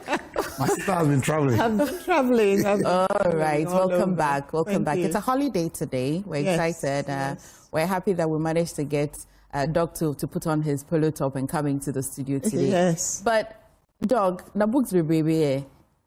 Oh, you know, when you come to the subject of a great man, you can only be humble and appear with reverence and deference to those who know better and those who lived the times. And of course, the man himself, if you are lucky to have had him right. So, yeah, now my reference. So that it's not Kwame Nkrumah talking. Right. But it is Kwame Nkrumah speaking. It is the Hansard of Parliament talking. It is the historical document of the bond of 1844, which I'm sure you have never seen. It was handwritten. Oh, wow. I've only seen a soft copy of this. Handwritten. Debbie. Makaya transcribable. Have you? Oh. Oh, wow. Bond of 1844. Yes, the bond of... so you see how I transcribed it. Oh, this is regal. It's amazing. Yes, yeah. yes. I have so, and people have referred to it with not so much what is contained in it. There are 4 clauses in it, and none of them actually said that we were surrendering ourselves to the supremacy of British imperial rule.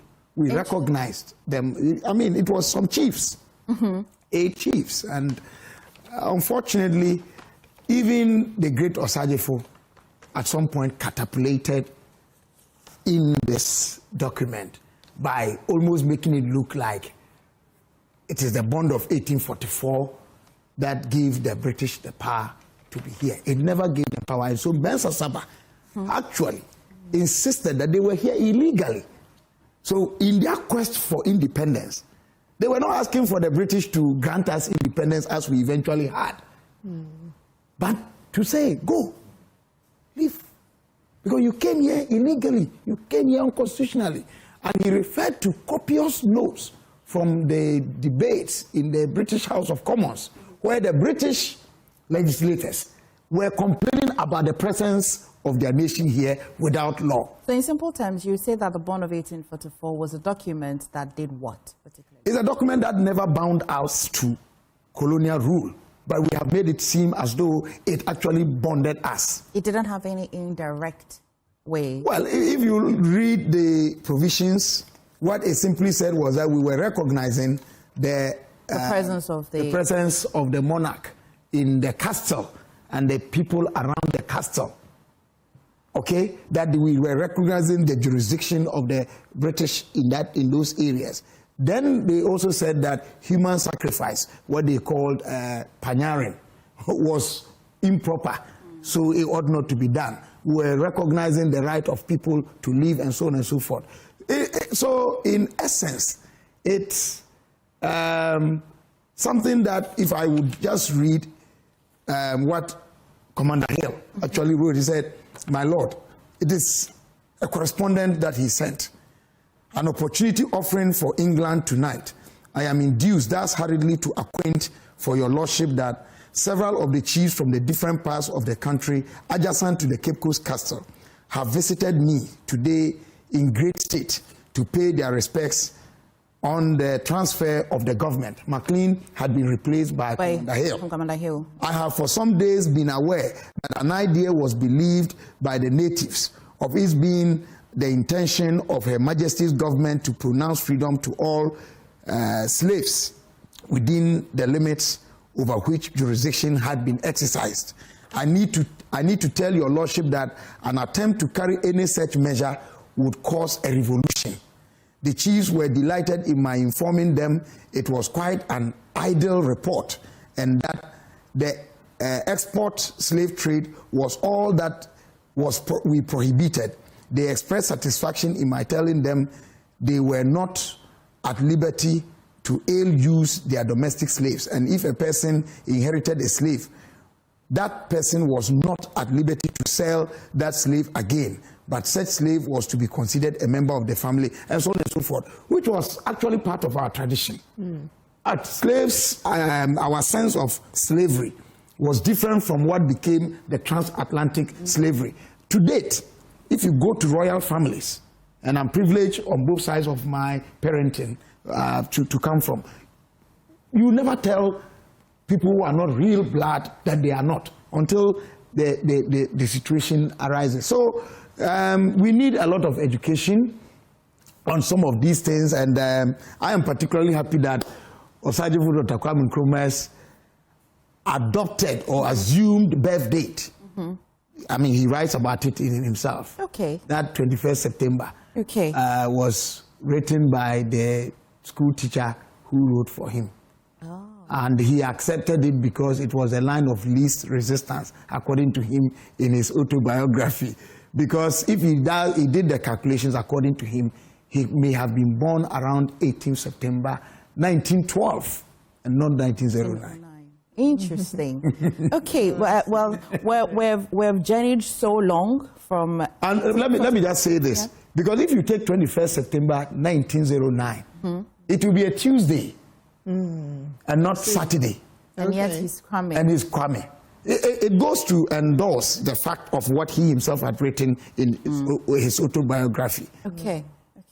Well, Vicky, we've journeyed from 1844 till today. And every day, I mean, as a child, I would write and read about Osajifo Dr. Kwame Nkrumah, a hero that we all held dearly.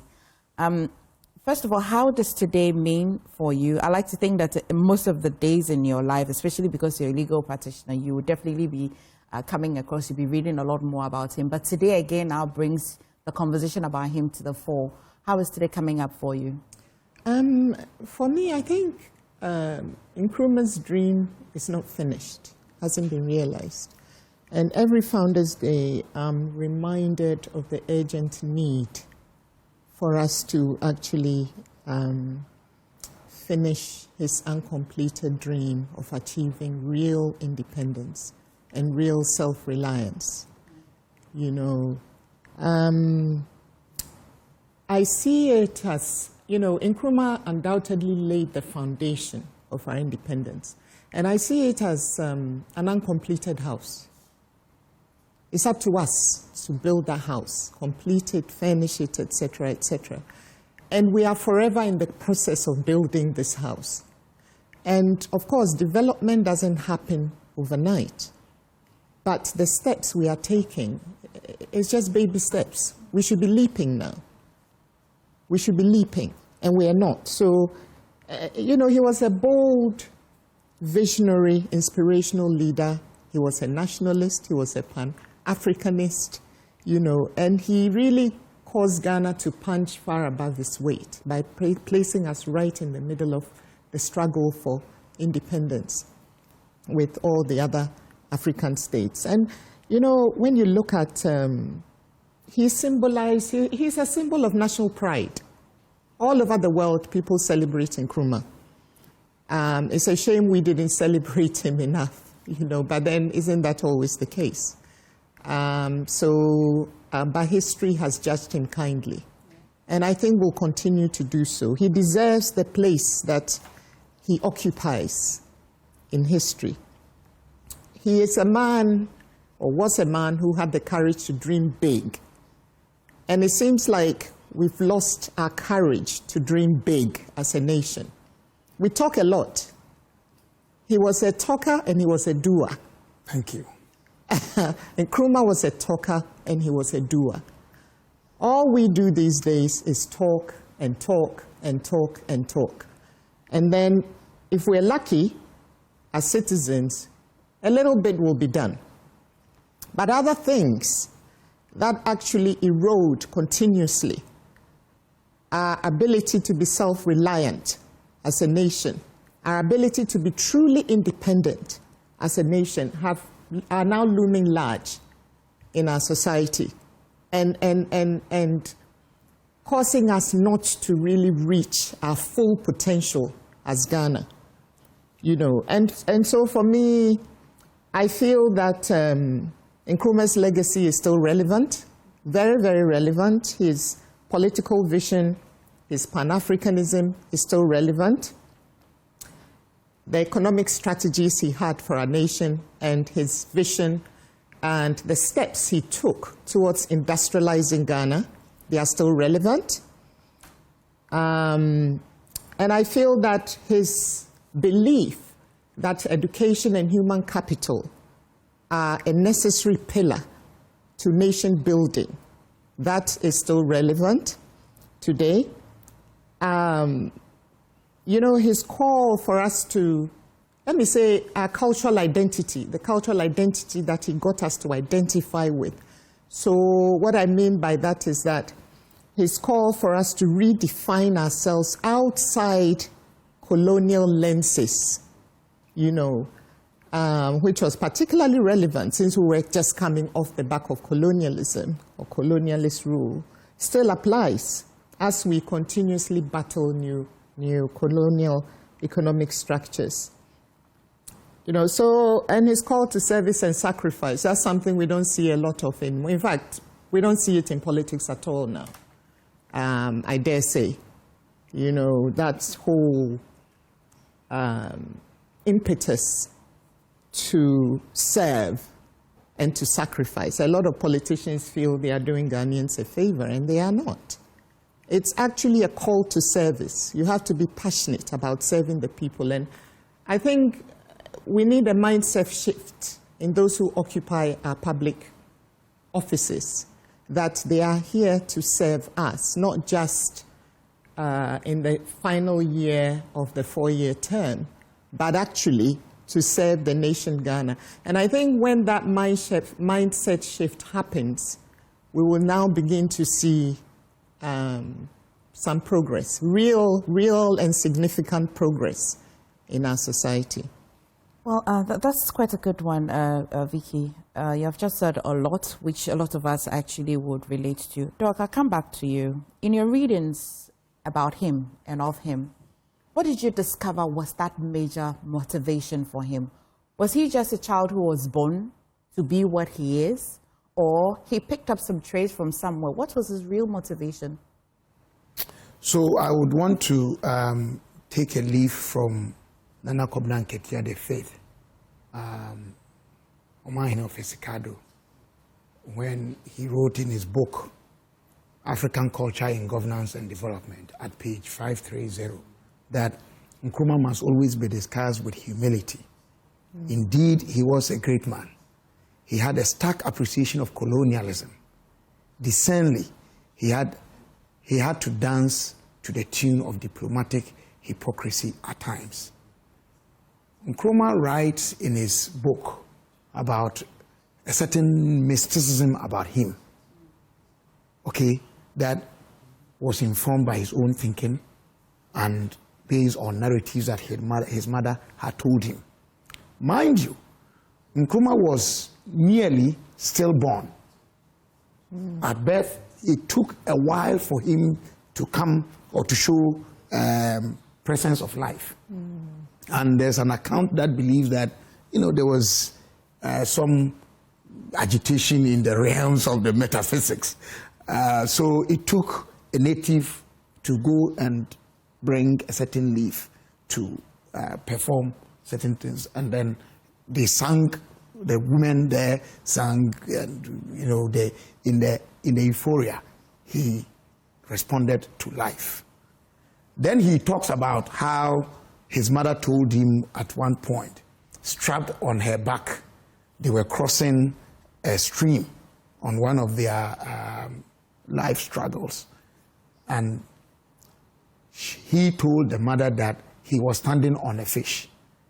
And interestingly, the mother found her feet, one of her feet on, trapped, having trapped a fish down, So these were some of the things that he himself recounts, that it made him, whether you want to look at him as somebody with quite a different child, special, mystical child. But don't we all, from time to time, reflect and see ourselves as special if we want to really ponder of our uniqueness, who we are? And that, for me, is an invitation that Nkrumah offers us today, that see yourself as unique. See yourself as specially made with an agenda, a task to perform to bring all of us together. Now, going forward, I think he prepared himself, and he knew that he had a place in the life of his family and then the life of the nation that he was born into.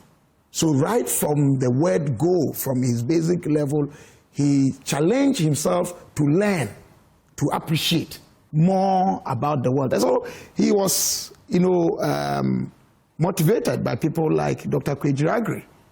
And he talks about how, and it's interesting how he saw Kwame disagreeing with Marcus Garvey on his Africa for Africans, and yet the two men both inspired him. He writes in his autobiography how nothing in literature inspired him more than the philosophy and opinions of Marcus Garvey. And he talks about how Dr. Kwame gave him the inspiration to want to be a somebody, a black man, and the idea of the eagle that soars and flies and goes in to do what is manifest. And I think at the end of the day, having prepared himself through learning,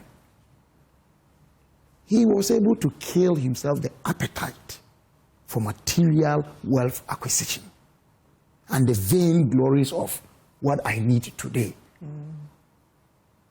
Positioning himself into a future which is today and more years to come, that we will remember him and discuss what he had done. And I think that it was humble to appreciate that we could go wrong. He could go wrong. So he makes the point that there is nothing greater than for people to have the right to govern or misgovern themselves than for somebody else to do that. And this is where he made the statement that we preferred self-government in danger to servitude in tranquility.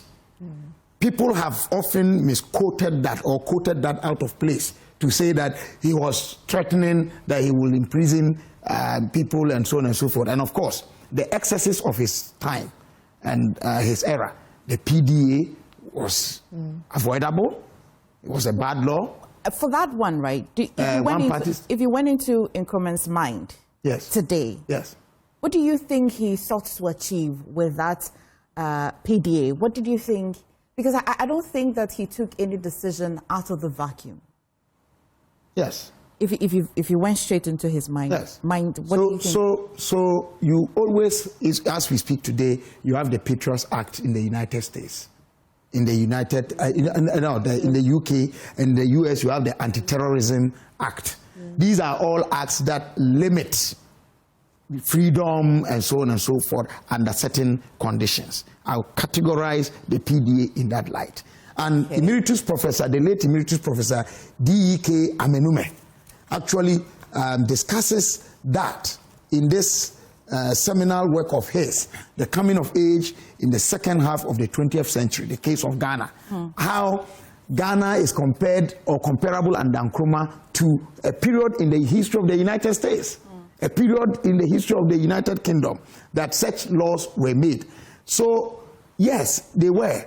However, you look at it within the framework of human rights, the general principles. Did we need it? The law did not give remedies to itself within its architecture, and that is where we faulted. But the Act was Preventive Detention Act. Yes, Preventive Detention Act, and it gave way to abuse that he himself had cause to complain about. That they were. So it wasn't the fact that he wanted that law, but it was how the law was implemented. Absolutely, how it was crafted and how it was implemented and executed.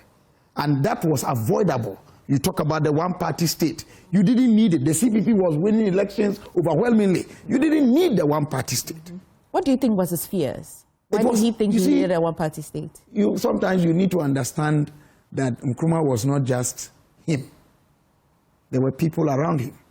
And I would want to beg something that Senior Kwekubaku Jr. told me at our base at Laboni coffee shop. They had gone to India on a state visit, And India had introduced something like PDA. So it was in response to unbridled opposition, where Nkrumah's life had been under attack from 1955. His mother's house had been bombed at Newtown here. Children, when a stadium was being opened, they were bombed and maimed. So it was a response. He wanted to insulate himself. Not insulate himself, but don't forget that there had been an attempt on his life at the Flagstaff House, now Jubilee House, okay, and many other incidents. The Kulungungu bomb, that one was subsequent. Subsequent, yeah. It was later. But the important thing is that there was a certain kind of opposition mindset. Having been beaten at the poll, they were not ready to accept their defeat and were going at all lengths to do things that were unlawful. So there was the need to do something drastic at it. In doing that, I think the system went overboard. So the story I was saying, when they came back, I mean, Bombay, if I don't quote it exactly, forgive me, is that when they got to Parliament, it's one of the, we have brought the thing to deal with the opposition. And you look at the debate on the PDA.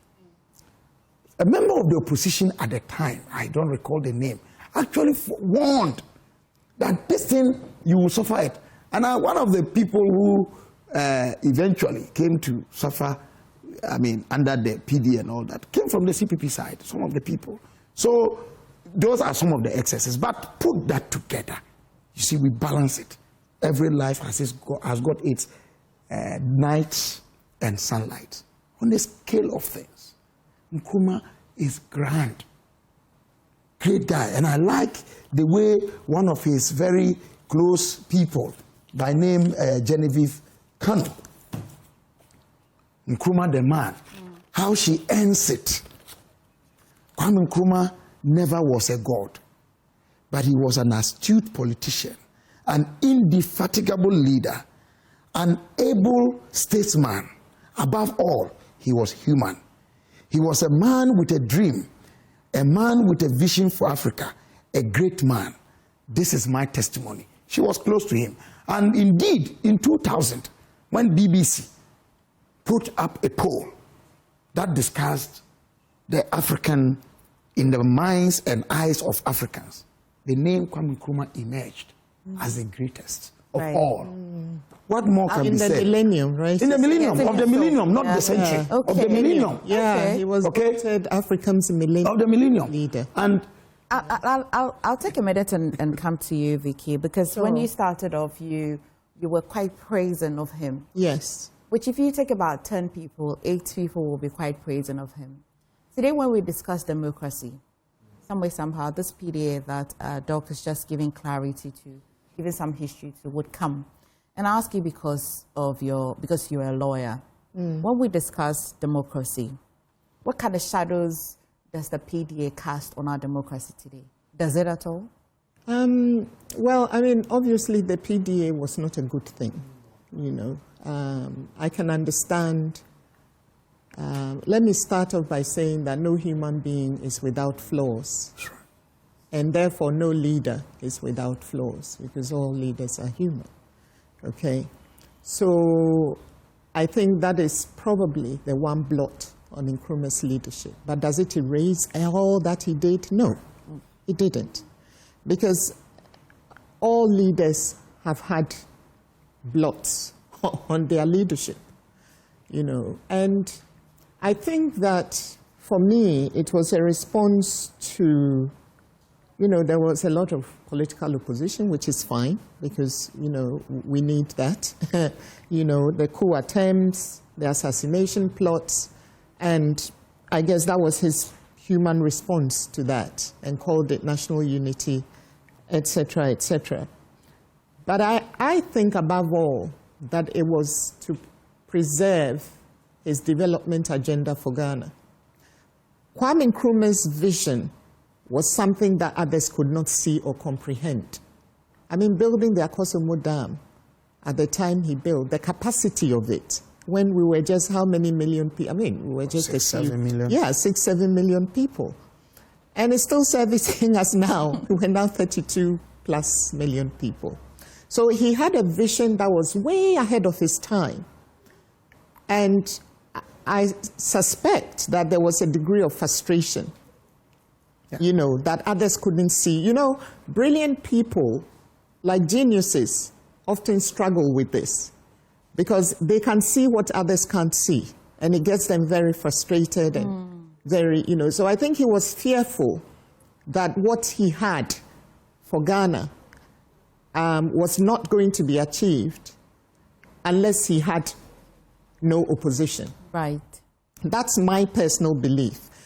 And I say that because of the kind of vision that he had. And I also say that because when you look at history and you see countries that came from nothing to first world, they always had that long period of no opposition that allowed them to stamp their mark on the nation. And after that, they then did the democracy, you know. So that's how I see it. Right. Doc, if Nkrumah existed today, and of course if he wasn't old, if he was still his young self, right? It would have been 116 years. If he wasn't when my grandmother was that age, she was actually bananas. For example, if Nkrumah existed, say, 50 years ago, if he was maybe your age, right? And you look at the vision that he had, would you have agreed to the one-party system that he wanted to operate? You see, let's when you're answering that, right, take a trip to some of the contradictions in your readings about him as well that you think that you may want to draw our attention to. Okay, so first of all, the one-party state, according to Nkrumah, was envisioned along our traditional chieftaincy political system. Now, any visitor to Manshia or Yagbang, that is the Gunja, Yagbangra, if you go, you would realize that it's a governance system without political parties. But it is a governance system that is not a monopoly. There are differences, and differences are allowed. And that is to answer to those who often say that Nkrumah was opposed to chiefs and chieftaincy system. People must understand that Kwame Nkrumah was installed as a chief of Kokode-Nwamase. Was he? Yes. And those who care to know, there's a connection between the people of Kokode-Nwamase and Wenchi, where Buzia comes from. What I'm wearing, this Nkrumah dress I'm wearing down here, that maybe our viewers can see, it was gifted to me by the late Ama Buzia, the sister of the late Professor Buzia. And she bought this and another piece for Ms. Samia Yaba Nkrumah in 2009. It was a gesture she was showing of the connection that could be there about them. But back to the issue of chieftaincy. Nkrumah's view was that for us to move towards the vision he had, we needed to build consensus. And that multi-party democracy then, as people are even beginning to talk about problems with it now, the way we are doing it, unbridled partisanship. I must oppose MFA mainly because I don't belong to her party. No matter how reasonable her argument is. Okay, so he sought that we should have a one party where all of us can speak from. I mean, sitting where I'm sitting today, I think that it is not something I will ever vote for. No, I wouldn't. I would want, and if I live even if you trust the person, if I live under Nkrumah, I would still have opposed that view, one-party state. I would not have voted for it. What people must understand is that one-party state was not something Kwame Nkrumah forced on Ghanaians. Nothing. In fact, this book that is an attack on Nkrumah actually recognizes that, and this was with a foreword by Justice Olenu. Nothing Nkrumah did was without law. Everything he did, he made sure that it followed due process. So there was a referendum in 1964 where Ghanaians voted for one-party state. which actually came into being in 1965. So people must understand that there was no one-party state until 1965. Okay? And until then, there were opposition elements in parliament. So this was Nkrumah's view. Unfortunately, you see, human beings, we are created with the liberty to choose. That's the God-given right in us. To remove or take away that choice, to do what we please or what we want. But if he took it to Parliament, he was going to get it passed. Yes, and it was passed by Parliament. Parliament could make a bad law. Yeah, yes. And it was a referendum, not Parliament. This one was not even a parliamentary act. It was a referendum by Ghanaians. Okay. So we are choosing that we wanted one-party state. But then, you know, there's the argument that it was interfered with. Yes, exactly. And also, this whole voting thing, one needs to be careful because apartheid. That's right. When I went to the apartheid museum, I realized that it was the people were actually voted in. And then little by little, they started chipping away. What I will say about that blot, if you like, on Nkrumah's administration is that he has left us today with a responsibility to balance visionary leadership with democratic accountability. You see, we have to strike that balance. So for me, that is the lesson that's to be learned there. Yeah. I think that at the end of the day, the one-party state thing, today, we have entrenched in the 1992 Constitution that Parliament cannot entertain any proposal whatsoever in respect of a one-party. Yes, it's one of the entrenched. It is a positive lesson we have learned from the Nkrumah era. Yes. Again, and that is why I was very, very and vehemently opposed to what President John Dramani Mahama has done in removing the Chief Justice. Why? You see? Let's not go back to you see, but these are some of the things. It's in the Constitution. Hold on.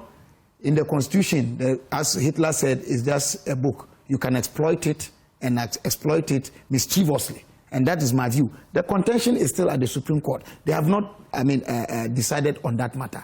But the lesson I'm linking is what happened in 1963 when Nkrumah, by stroke of pen, removed the Chief Justice. But that was a stroke of pen. This was not by a stroke of pen. This is completely different. Please, I'm completely coming. different. I'm coming. You can say it is completely different, depending on where you are looking at it. Where I'm sitting, there's no much difference. If you look at how we have offended the processes right from the beginning to the end, and the hurried manner in which we did it, against the backdrop that this was a premeditated and pre-communicated matter. But again, I'm saying that the procedures that were put in the 1969 Constitution, 79 Constitution, and 1992 Constitution, which processes I feel, and I strongly hold so, and I've been advised by senior counsel on this, we are arguing so at the Supreme Court, yet to be determined, that we violated at every step of it. We took it from the era of Nkrumah, that we should not allow the situation where it could easily be done. Because that era, it was more easier to remove the Chief Justice than to remove any other justice of the superior courts. And even now, it appears to be so, the way we have gone on, if we allow what happened with Justice Tokonu to persist. Then the last one, perhaps, is the cross-carpeting issue. Today, if an MP decides that they are crossing carpet from one side to another side, or leave their party to join another party, it triggers a by-election automatically. We took it from lessons under the Nkrumah period, where MPs could just pack their books and say, I've crossed carpet, I'm going to join, without deference to the people who elected them. Now you cannot do that, The only problem with that arrangement is that the president can so decide. And the Constitution is quiet about that one. So maybe going forward, yes. And so decide on what? The president can leave the party he won elections on. And the Constitution doesn't say what it says should happen to an MP if he or she does that. Right. Okay, so I'm saying that going forward, these are things that we can learn from. In reading his biography, maybe that's how we'll be ending our conversation on today and the legacy. For you, what shocked you most about his writing? Not the account by other people, but he himself. You know, the guy was an enigma beyond the word genius. I will not, you know, I've read quite on him and read quite from him. His speeches, his articles, and his books. There's a certain common strand running through them. The liberty of the man and human being, respect for human beings and the right to choose how to live and how to be governed. It runs through, and that the black man, the African, is capable of managing his or her own affairs. And yet he wanted a one-party system?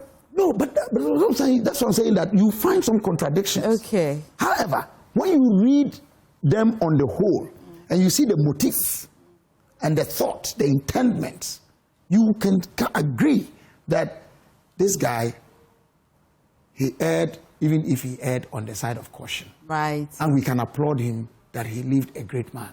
He lived a great life. Look, he said something that Jumil recounts in her book, that if I die, I want to die with dignity and courageous. And that's how he died. Vicky, what are your final words for today? Remembering his legacy. Yeah, so for me, we need to adopt his vision to today's reality. And for me, I guess reimagining what self-reliance means for us today, looking at this thing. So where he built factories, we need to look at our digital economy, Akoso Modern, renewable energy. His call to youth means we need to entrench skills or develop to a different level, skills and entrepreneurship. And it's a Pan-Africanism, is the AFCFTA, as I see it now. We need to, if we implement that properly, Africa will then be in a position to compete globally as a giant and not as fragmented states as we currently do. Oh. I would want to read him when he founded the Ghana National College. Yes. In 1948. 9 years before the nation Ghana was founded on March 6. And I'm talking about the name, the adoption of the name Ghana. He was actually punished by the UGCC leadership for setting up that college. This is what he told them on the morning of July 20, 1948. Quote, think, study hard, work with sustained effort. As never before, we want thinkers, thinkers of great thoughts. We want doers, doers of great deeds. Of what use is your education if you cannot be of help to your nation in an hour of need? And I pose that to Ghanaians. I guess what I'll say as well to wrap up is, I started off with the metaphor of the uncompleted building. And so I think it's time for us to complete that building and realize his dream of full and proper, meaningful independence and self-reliance as a nation. You are quoting Professor Kosa when he gave the Kwame Nkrumah Memorial Lecture. He said the uncompleted, Then you really are thinking exactly how you the uncompleted house. The uncompleted house Nkrumah built. I'd have a simple question if I met him today. What was his favorite food? Imagine. Oh, he writes about it. He writes about what's his favorite food? I would say let those who want to know go and read Ghana autobiography of Kwame Nkrumah. Okay. He was not much a food man. He fasted a lot. I see. Yeah. What a man. He was part of Indeed, what a man. He fasted a lot. What a man. Yeah. Doc, well, thank you so much. Of course, I'll solicit that information and tell you when I come back. Vicky, thank you. Enjoy your holiday. Thanks. All right. Well, here's another important thing you should know. Peaceful assembly is a constitutional right and should be protected. Ghana's laws and human rights organizations like Amnesty International have on several locations called on police and courts to respect that right and only limit it to where strictly necessary proportionate, and even lawful. But to what extent have these calls been heeded? Who is enforcing the protection of the protester and protest? Here's a documentary which we shall be showing you. It's originally created by Amnesty International. If you stay with me right after the break, I'll bring you that documentary. You're watching the AM show. Thank you for staying all through. Now, quickly, before I bring you that documentary, let's talk about the Pan-African AI Summit 2025. It's just happening on the 23rd day to 25th September at Palms by Eagles Airport City on theme, harnessing AI to enhance productivity and skills to drive growth across Africa. And our guest joining us in studio is Mr. Felix Donko, Organizing Committee Pan-African AI Summit, as well Dr. Tim Schnell, founder of Collab Inspire, as well Dr. Reginald Ankra, Data and Consultant Manager in the UK. Thank you so much for joining us, gentlemen. Thank you. Thank you. So you have been preparing. You've got just, today is 22nd, just as a few hours Correct. to the 23rd. I'll come to you. Tell me about how you've been preparing so far before we even go into the vision, we go into the mission, and why you embarked on this. Preparation has been very well so far. Our sponsors, our supporters, our speakers, people have traveled far and near. As you can see, Dr. Tim traveled from the USA. So we're preparing very, very well, and hopefully we get the program going by tomorrow. Okay. Tell me about the Pan-African AI Summit generally. What's really the goal with it? The Pan-African AI Summit is a program that we want to really bring all the people within the technology sector, all the policymakers, all the business leaders to really embrace the new wave of technology that the world is actually investing. Businesses are investing in to also upscale people and to understand how that new wave of artificial intelligence can make businesses and corporates better, can make people actually more efficient than they are, versus them thinking that this is something that is going to replace me. So we just want people to understand it and to really get to know what they can do better to be able to use it for their best purposes. Okay. I'd come to you, Dr. Ankra. So you are a data consultant, and over your years of practicing this, how would you say this summit really means in terms of data? A lot of people, when they're talking about data, they think that AI is not one of the tools they should actually be engaging, and that's quite interesting. But for you, what does this summit really mean to you? Well, Emifa, we've always been slow to adopt technology. I'm talking about Africa and Ghana in general. AI is driven by data, and we have massive amounts of it. This summit, we have a lot of rails already in place. We have the Ghana AI strategy. We have the Data Protection Act. We have the interoperability framework. So we already have the rails that helps us to actually build.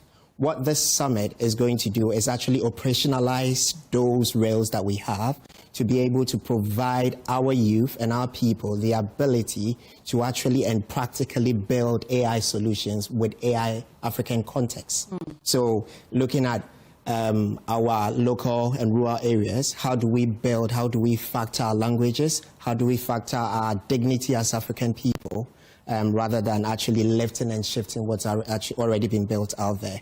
So for us, this summit is bringing the best of Africa has to offer together, putting practical measures, templates in place that would allow us to build AI solutions that are useful for the African people and Ghana as a whole. Yeah, that's amazing. Tim, tell me a little bit about Collab Inspire first of all, and then tell me about what you've been discovering about AI and what Africa, how much it can benefit Africa. Absolutely. So I spent about 30 years working with industrial manufacturers in the partnership space, and my research as a doctor has been focused on the partnership between companies, between organizations, between government, between private individuals.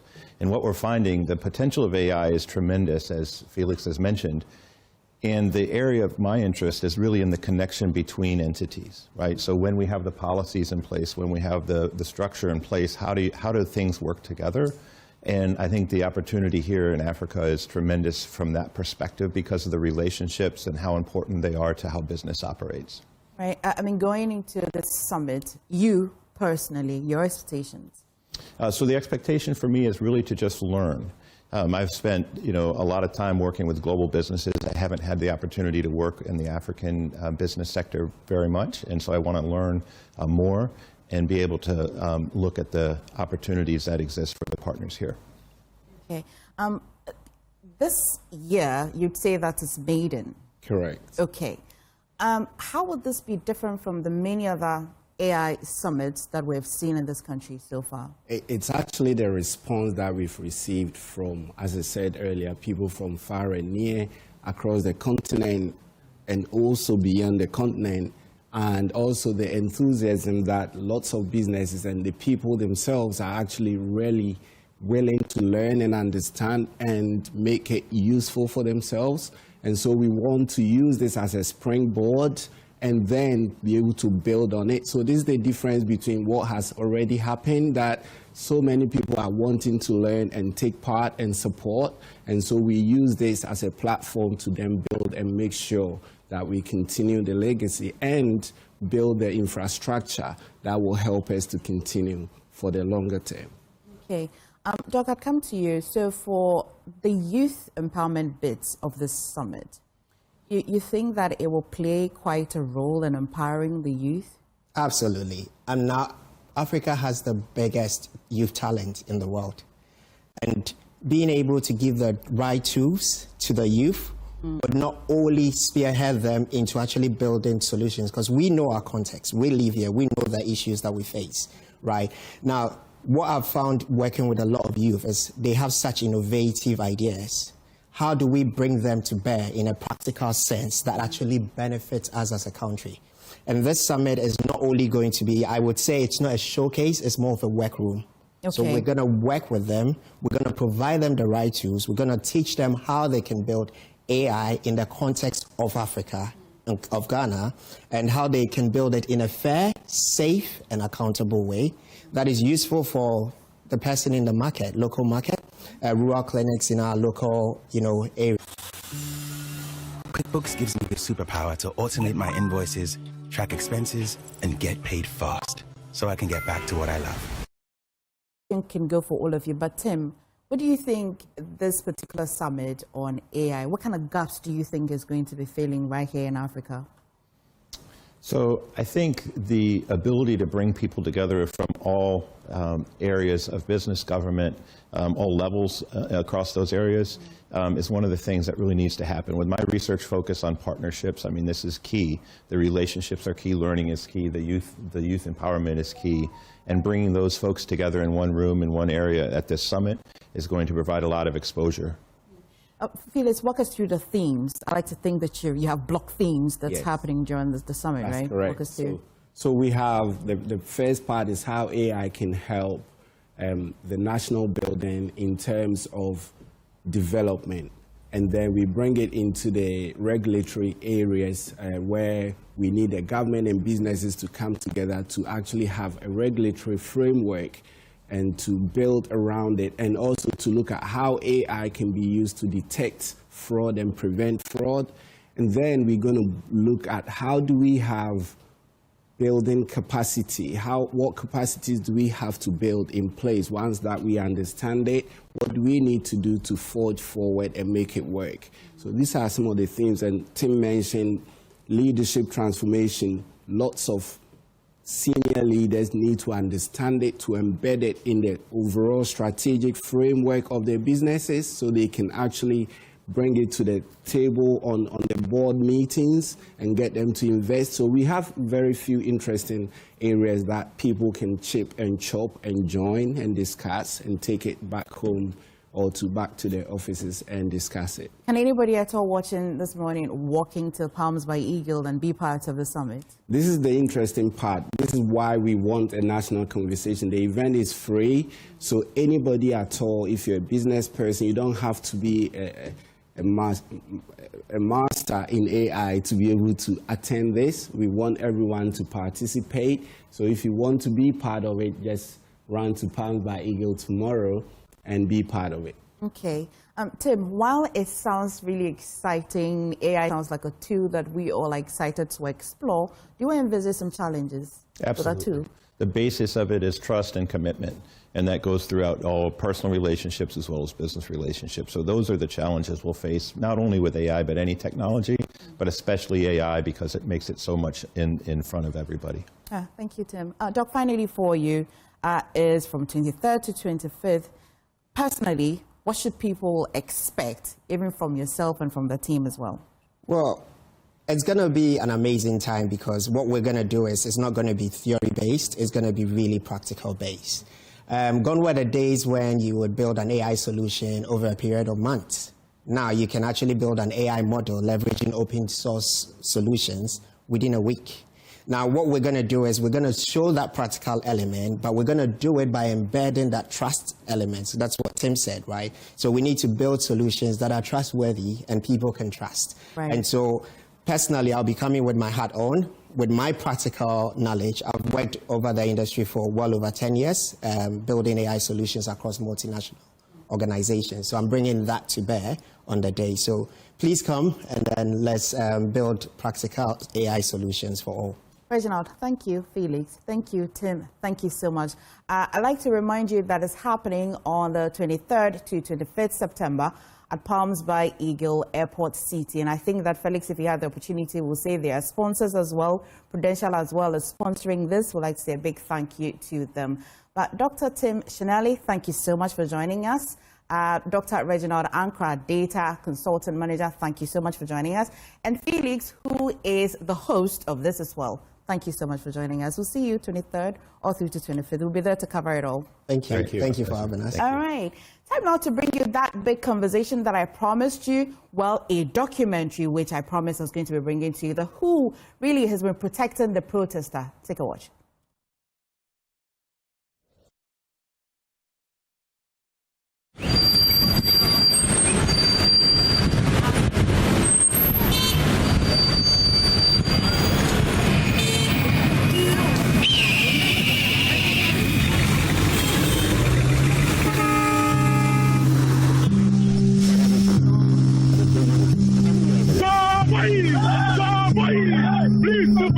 What you just heard was actually one of the leaders of the demonstration backing out orders to the protesters. Yes, I never done this for you,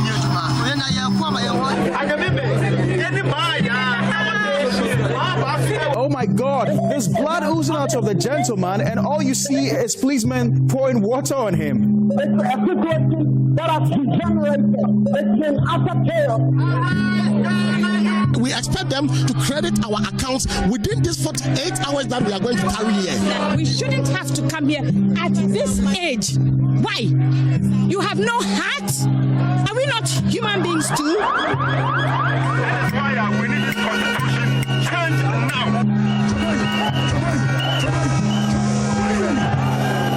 Patient at the Kwanyako Teaching Hospital stranded following strike by doctors who alleged forceful ejection. You feel bad. Why are the police preventing the citizens from demonstrating?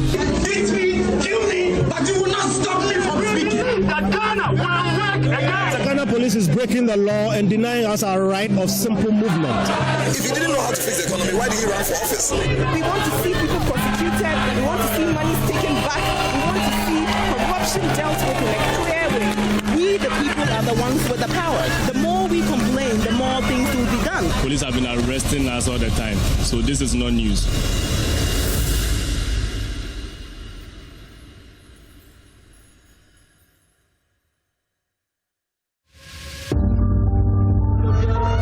Bangladesh, Brazil, China, Gaza, France, Haiti, Congo, Sudan, Ghana. All over the world, the people are rising up. So much that 2023 was unofficially named the Year of Protests. But protests aren't a new phenom anywhere, and certainly not in Ghana. Protests have always been a way for the people to register their displeasure, snowball change, and raise awareness for important issues and let muffled voices be heard. I've been involved in perhaps all the major protests that have happened in the last 30 or so years, but in different capacities. The ones that were organized by the National Union of Ghana Students against the PNDC rule, I was a key leader. One of the most unfortunate incidents was the protest that led to the shooting of our sister Vada Ofori and Veronica Dompre on the IPS campus, now UPSA. There have been all the time attempts by governments to make it difficult for people to demonstrate. They think they can buy loyalty by stopping demonstrations. It doesn't work. It has never worked that way for any government. But, you know, governments and politicians being who they are, they rarely learn lessons from the past. It's not because I hate you, but I have to tell you, things are not working. Why are we breathing all this dust? Why is the water not working? Why do our light bills keep going up? It's not about animosity. It's about facts. Is it true or not that these things are not happening? What are we doing about it?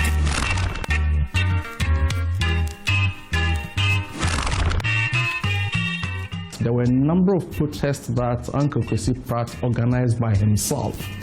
And these were long before the practitioners came up. Now, the earlier demonstrations, the small demonstrations, the one-man demonstration, the 5 people demonstration and so on, basically was meant to raise awareness, you know, amongst our people that there was a need to embark on the path of democratic transition. We had the Rawlings regime in power from 1982 all the way up to 1991. It was pursuing neoliberal policies which were not in the interest of our people, and these protests were meant to serve as a focal point of mobilization in order to aid the transition, you know, to democratic governance.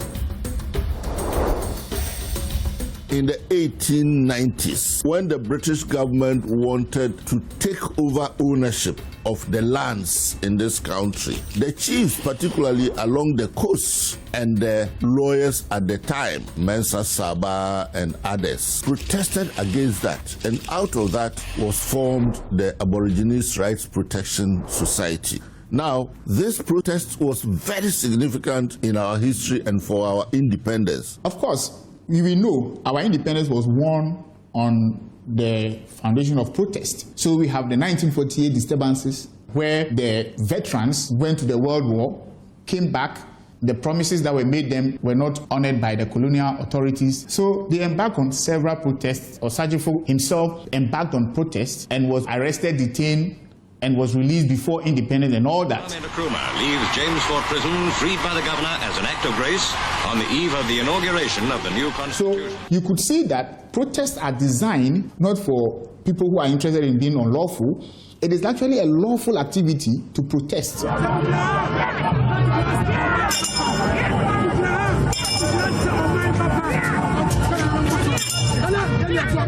This thinking that the only way in which we can achieve social change if we get elected, I absolutely disagree with that thinking. But we think that there's a lot more social role that can be played and a much more social progress that can happen if the entirety of society is much more engaged in the business of holding people to account. One of the ways in which law operates is that it tries to find a remedy for every problem you have. So, for instance, if somebody slaps you, you go to the police to be able to seek some remedy in that sense. Or somebody breaches a contract, you go to the courts. The court gives you a particular remedy. But a protest is not a defined administrative remedy for any wrong you are suffering. But yet, every democracy guarantees protest. Why? Because some of the most significant social advancement, the abolition of slavery, giving women the right to vote, independence, those things did not come about through administrative procedure. They came through protest. The first thing we need to know is that demonstration is a human right, and that is acknowledged, guaranteed, and protected by the 1992 Constitution. There is only one limitation that we have put on it, which is to notify the police for purposes of public order. But it's important to understand that leaders, national leaders, political leaders and all, always want to prevent protests. Always. And that trend continues. One of the machinations indeed was the introduction of the public order law, which I think is an affront to the 1992 Constitution. Now, the public order law says that for public events, you need to give the police 5 days notification. The route we are going to use for the protest, an estimate of the number of participants and so on and so on. But this kind of thing is used arbitrarily by the police to stop certain demonstrations. But when that happens, you can see that it is not the independent decision of the police. And when there's disagreement between the police and the organizers, the matter then goes to the High Court for determination. So it's a balance. But when the balance is going to tip, it must always tip in favor of the stability of the nation. And I'm very careful in saying that, because sometimes the people in power will say for national stability. And no, it's not that. It's just for somebody's personal sense of peace. And there's one particular High Court judge who actually stated in a ruling that every demonstration is potentially violent, and therefore demonstrators need police permission to be able to demonstrate. I mean, this is a clear affront to the provisions of the 1992 Constitution. I can just hope and expect that every time any restriction on the exercise of rights comes before a court, the court has to look at the circumstances, the situation, the objective, and what is reasonable. Because in these rights matters, there's always a nuance, but the nuance has to be such that it does not stop protest.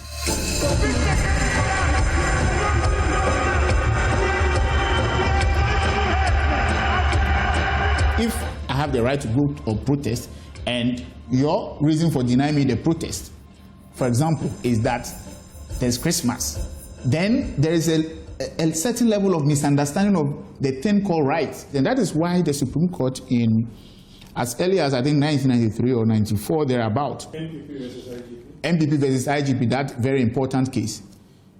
And the issue was simple. Before that case, the law was that when you want to go on protest, you should apply and get a permit from the police commander before you go. So that was the case, and the court said no, it agrees with the plaintiff that this is a right, and to the extent that it's a right, I don't need anyone's permission to be given to me before I go on protest. Takes the thing out of the realms of what? Right, to something of privilege, at someone's discretion. In law and in jurisprudence, these rights are not even considered as rights that are conferred. These are rights that is innate. You are a human being. Therefore, you have the right to disagree. Because protest is what? You're disagreeing. Of course, there will be parameters within which to exercise that. You cannot pick up a stick and go and bash somebody on the head in protest, because that person also has a right to life. So any system that does not assure it, and that also does not allow channels for disagreeing, that is also huge flaw.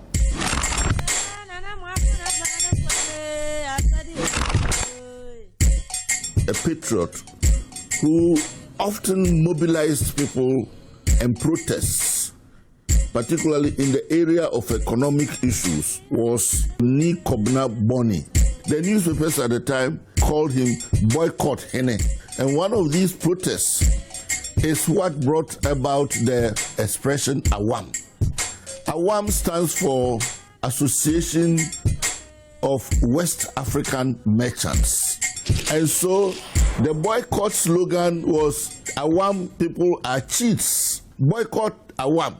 So then AWAM, which originally is an acronym, became synonymous with Azan, cheating. So the 1930s, 1940s were times of our people, our elders protesting for their freedom.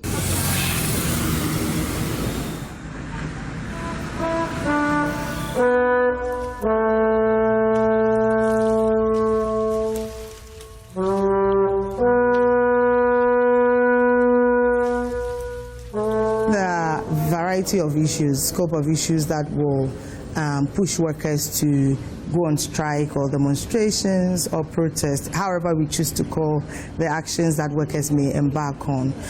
But part of the discussion should also be centered around the fact that, first, workers are citizens, and then they are workers. So issues that affect citizens generally will affect them as workers, and then issues relating to happenings in the labor market will also be something that will cause them to hit the street.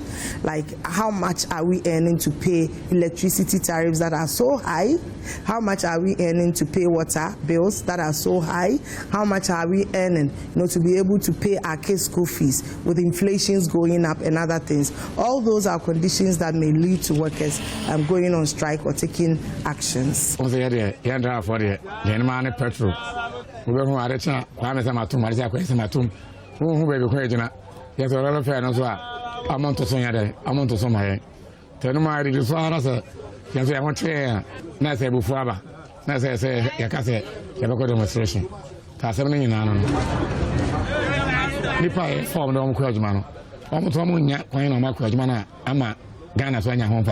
When these happen, it doesn't just affect the national government, it affects private sector, because labor unions organize in the private and then government sector, as well as informal sector, which includes our market and the drivers on the street as well. After waiting for several hours without being attended to, Ishmael had to return home with his sick dad. They told us that if you come today, when we came, they say the doctors went to strike, so we are going back to Western Off.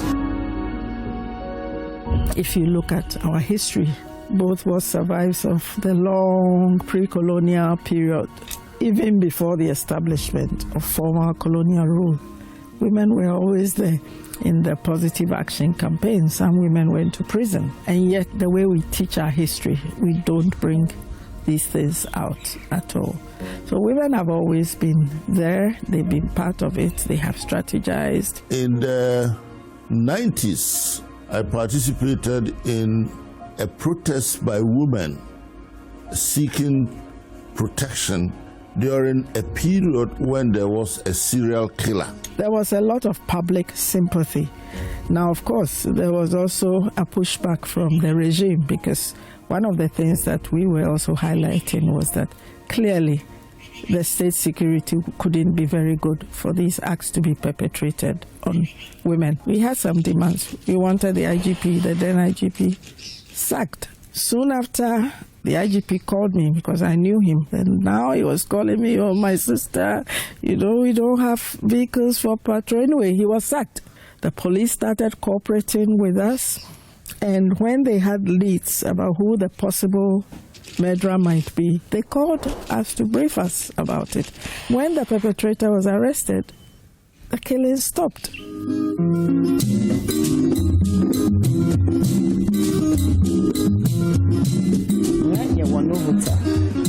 In Atame's time, until Yeshua Ahumachi 2 o'clock. Latest by 7:30, another foreign Ahumachi, the same thing. Sana and the bedroom rebia almost say, Kwame free home. One day, and a year who say, Yabaya demonstration, Aqua Castle. Say, you say almost a year to free her. Baby, Papa, this is Maya. One of the traditional modes of protest is for a woman to take off her clothes. It's almost like seeing your mother's nakedness is the ultimate form of insult and curse. Like I see, you be naked. And I pay for one back say, demonstration, my naked. Yes, I beg a man.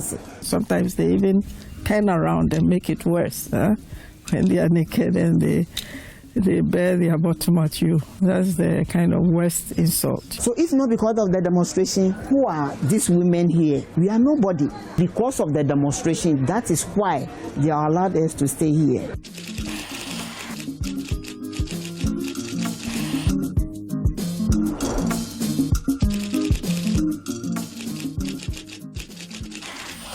I was frustrated because the lights were constantly off all the time. I remember one evening I went on Twitter and I tweeted, "Dumsor must stop."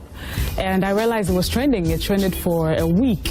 And I decided to rally my friends together, go out there and let our voices be heard. And that's exactly what I did. What I'm asking for is just light. Even if you can't give out the water, you can take the water, you can buy the water. But it's just about we don't want to destroy our country. All we want to do is just fix the economy, fix the lights, and we have a prosperous country. That's all we're asking.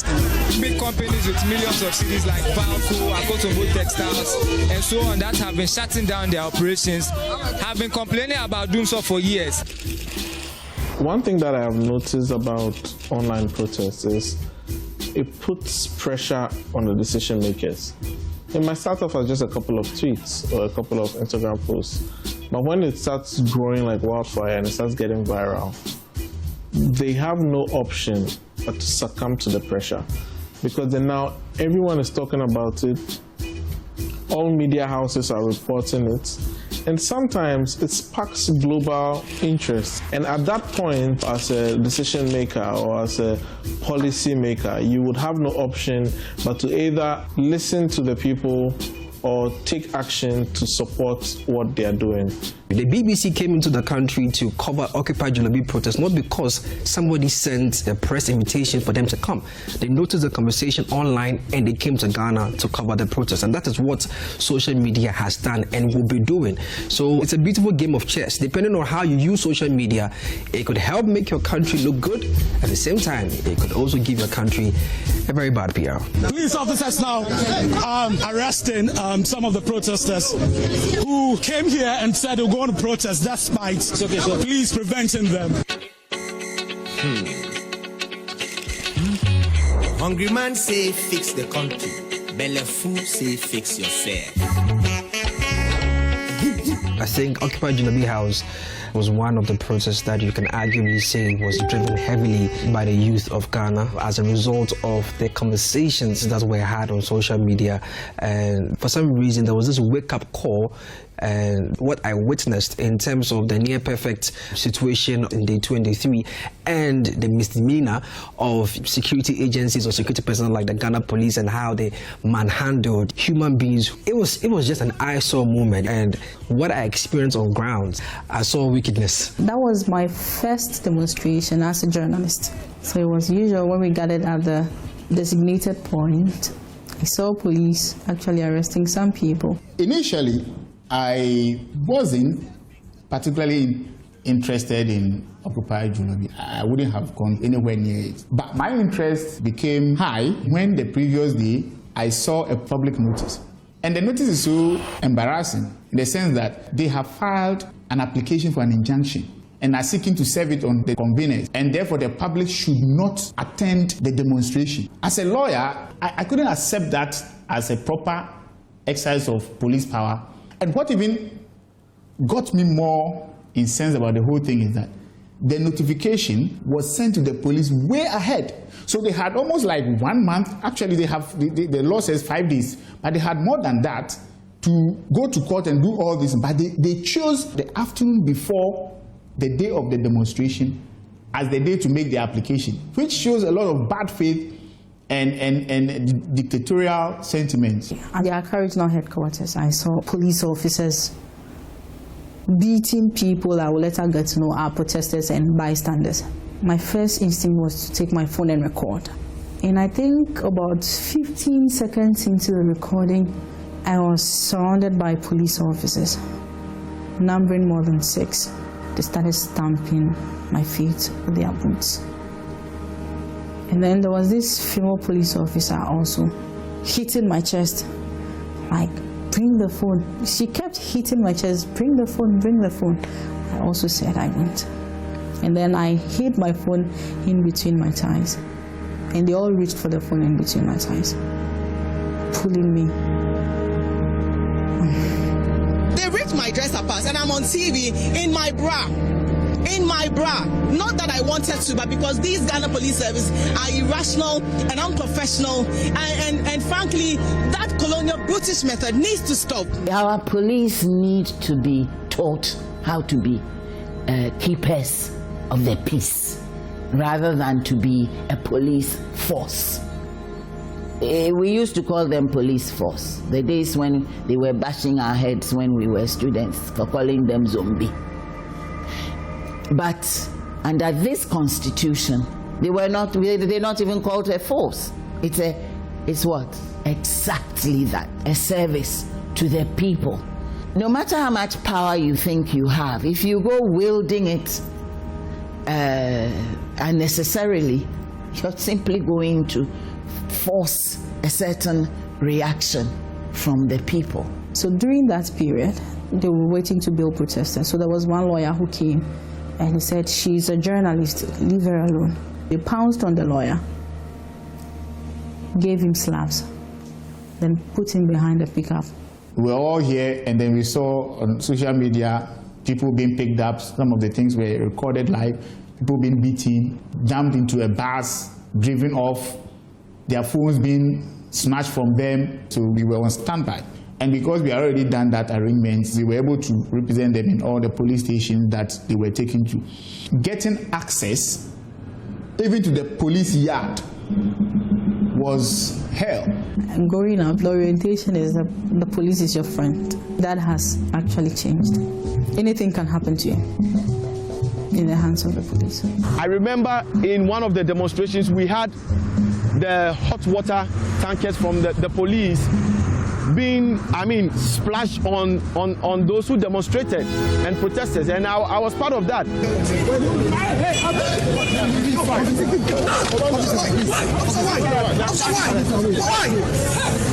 This is wrong. This is totally wrong.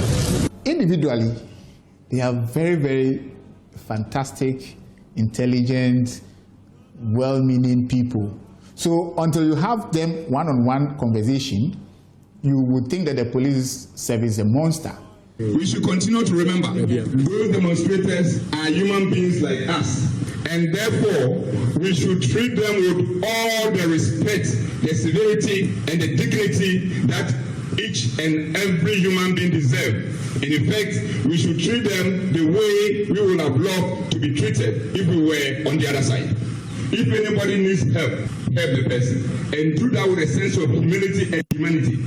After such a promising start, what a disappointing outcome. Another tear gas!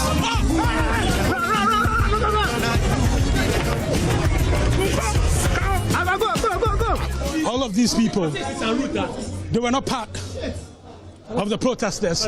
Many of them had to run here to pour water on your faces. Tell me, where exactly were you before they fired the tear gas? I had a problem with my Ghana card, and I had to go to GRA to work on it. So me, as a matter of fact, I'm not part of the protesters, but you see what I'm going through, and I'm so scared. Were you part of the protesters? No, please. This is a marketplace, and the activity that is going on there, it's not everybody that is in it. So for them to have thrown tear gas into public in the marketplace like this, so burning, some serious burning sensation in the nose, in the eyes, and all over the face, I don't think it's the best. The lady fainted here. She could have just died, and I'm not even sure that lady was part of this demonstration.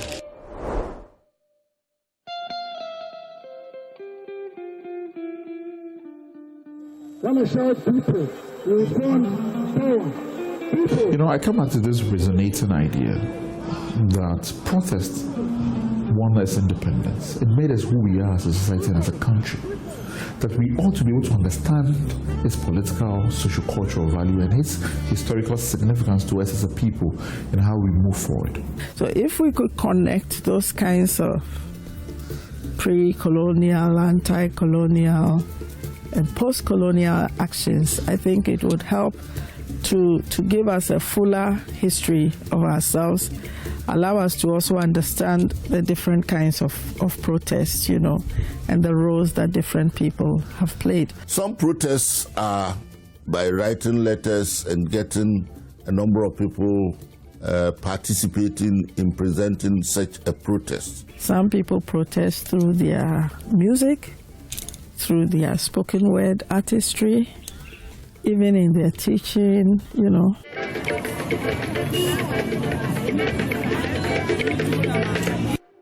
Fellow Ghanaians, I can't be please, listen to me, please. Any power, go change everything is against. I just need to power, It's important to understand that one is all you need.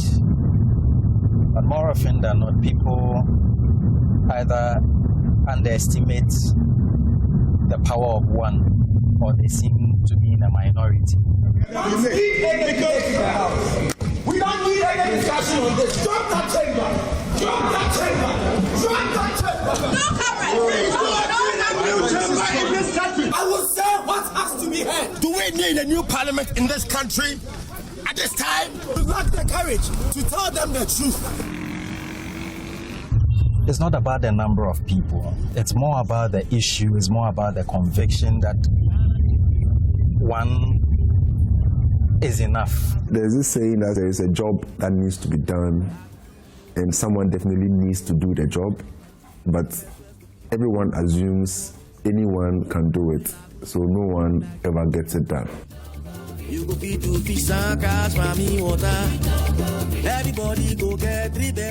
Somewhere around 2014, I began to feel in very direct ways the effects of some of the decisions that happen in Ghana's political space. For instance, I started making work that spoke about society in maybe a different light already, but it had to become political graphic art because I've seen how actors in the political field, have used art, sometimes I say against the people.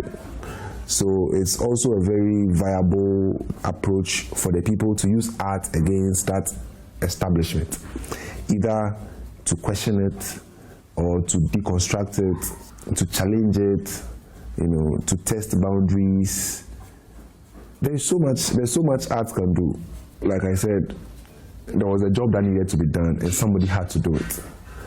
And maybe that someone became me. Rest assured, nobody is intimidating you. Allow traffic to flow, but people are also suffering. It is important that the same adherence to rules that we demand of government, we as organizers and protesters also keep to the same rules. I do not think that it helps to overly inconvenience society by the methods that we use in our protest. So for example, if we block the road in a manner that makes, say, a sick person traveling in an ambulance difficult to secure medical health, then we are destroying from within what we set out to protect from without.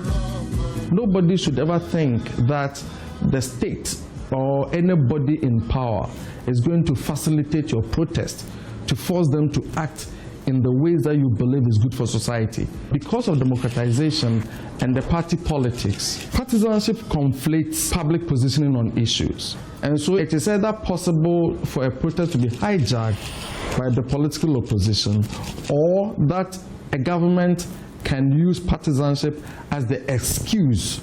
And therefore, when they are dealing with protesters, they tend to deal with them as if they are dealing with political opponents.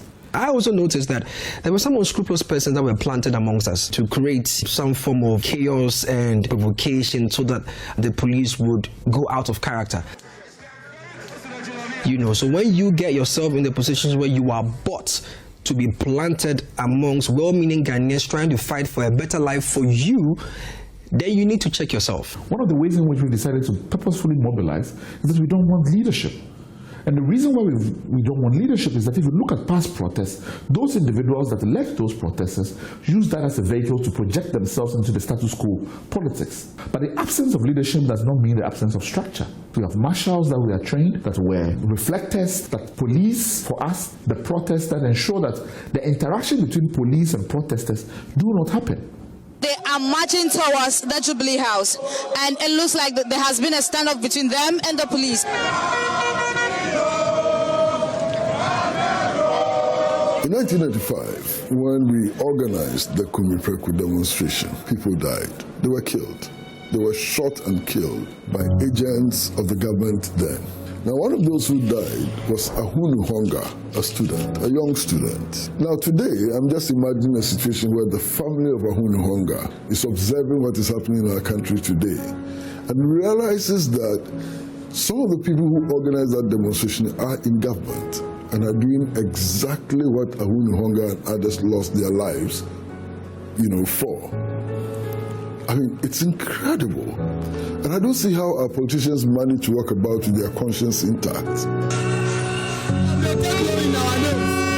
of the law, that's why I'm here. Yeah, what are you crying for? You got to sleep on empty stomach while they get satisfied.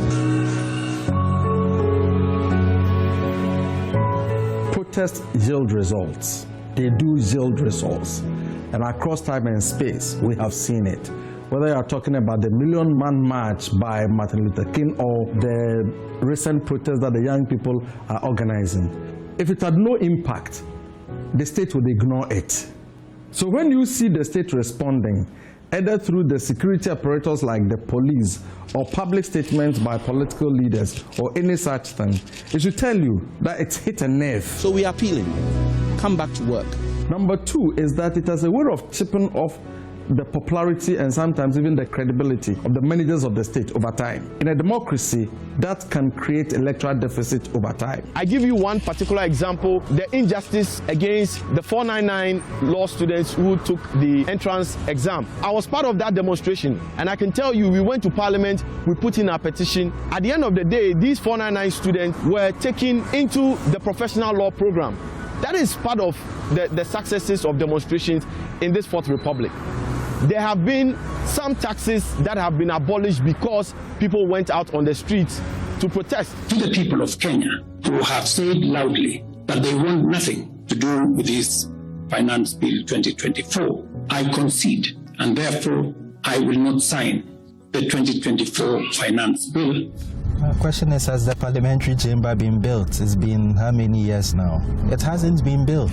So if that is not resource, then I don't know what else may constitute resource. In Namibia, a young woman was killed, and they launched a protest called Shut It All Down. So many people took to the streets to demand from the government to take action, and they got the government to commit to solving this issue and creating a sex offenders list, for example, in Namibia. And we have Black Lives Matter, we have George Floyd. These raise awareness to issues of racism, issues of dictatorship, press freedom, abuse of women's rights, and it can push governments to create change. Now do so we see change. Protest is inalienable to humans. It's part of our DNA. And so to criminalize protest is to criminalize our being. It takes away the cynicism, nothing is going to change, because if people don't protest, if they feel that they do not have that right or that nothing can change, this is really an incitement to violence. Free expression is important for those who rule us and those who take decisions about our now and our future to know what people really feel and think. Would you rather have a civil war than have people marching with their feet on the streets? In fact, history is a constant reminder that the people, the masses will always win, no matter how long it takes. So anyone who is suppressing protests is indirectly calling for something more harmful or more disruptive than protest. And we believe sincerely that our protests is keeping this democracy alive. Because so many people have told us about how they were so angry about something in the state of the country and participated in a protest, and they thought that they have done something.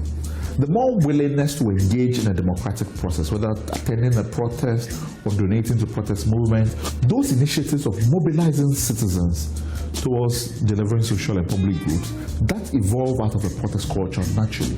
And so protecting the protest is the collective and individual mandate of all. Meanwhile, Amnesty International Ghana has condemned recent violence and killings of protesters in Sudan.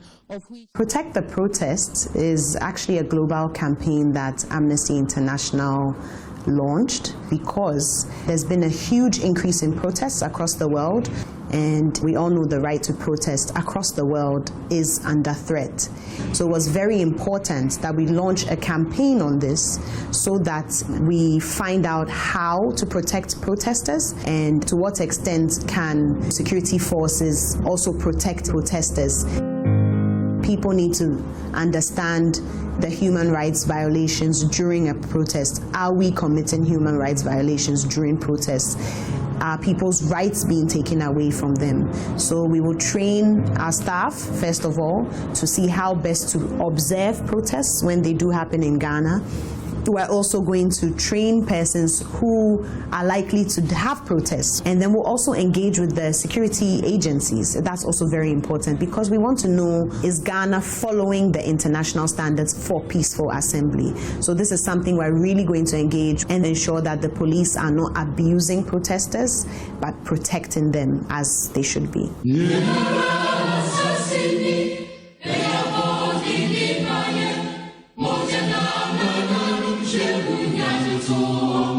The ex-servicemen protests, which led to the death of Sergeant Ajete and so on, provided an impetus for the attainment of national independence. Today, we are in this bourgeois democratic order because of the various protests which was organized over the years, because of the sacrifices that people made in speaking out.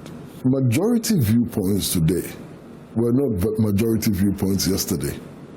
It is mobilization, it's agitation, it's education, and so on, which moves ideas from the minority frame into the majority frame. And I think that protests are exceedingly important for any democratic order, even the bourgeois democratic order. Because sometimes the thing people protest about, the stance of the protester, the position of the protester, might one day become the norm.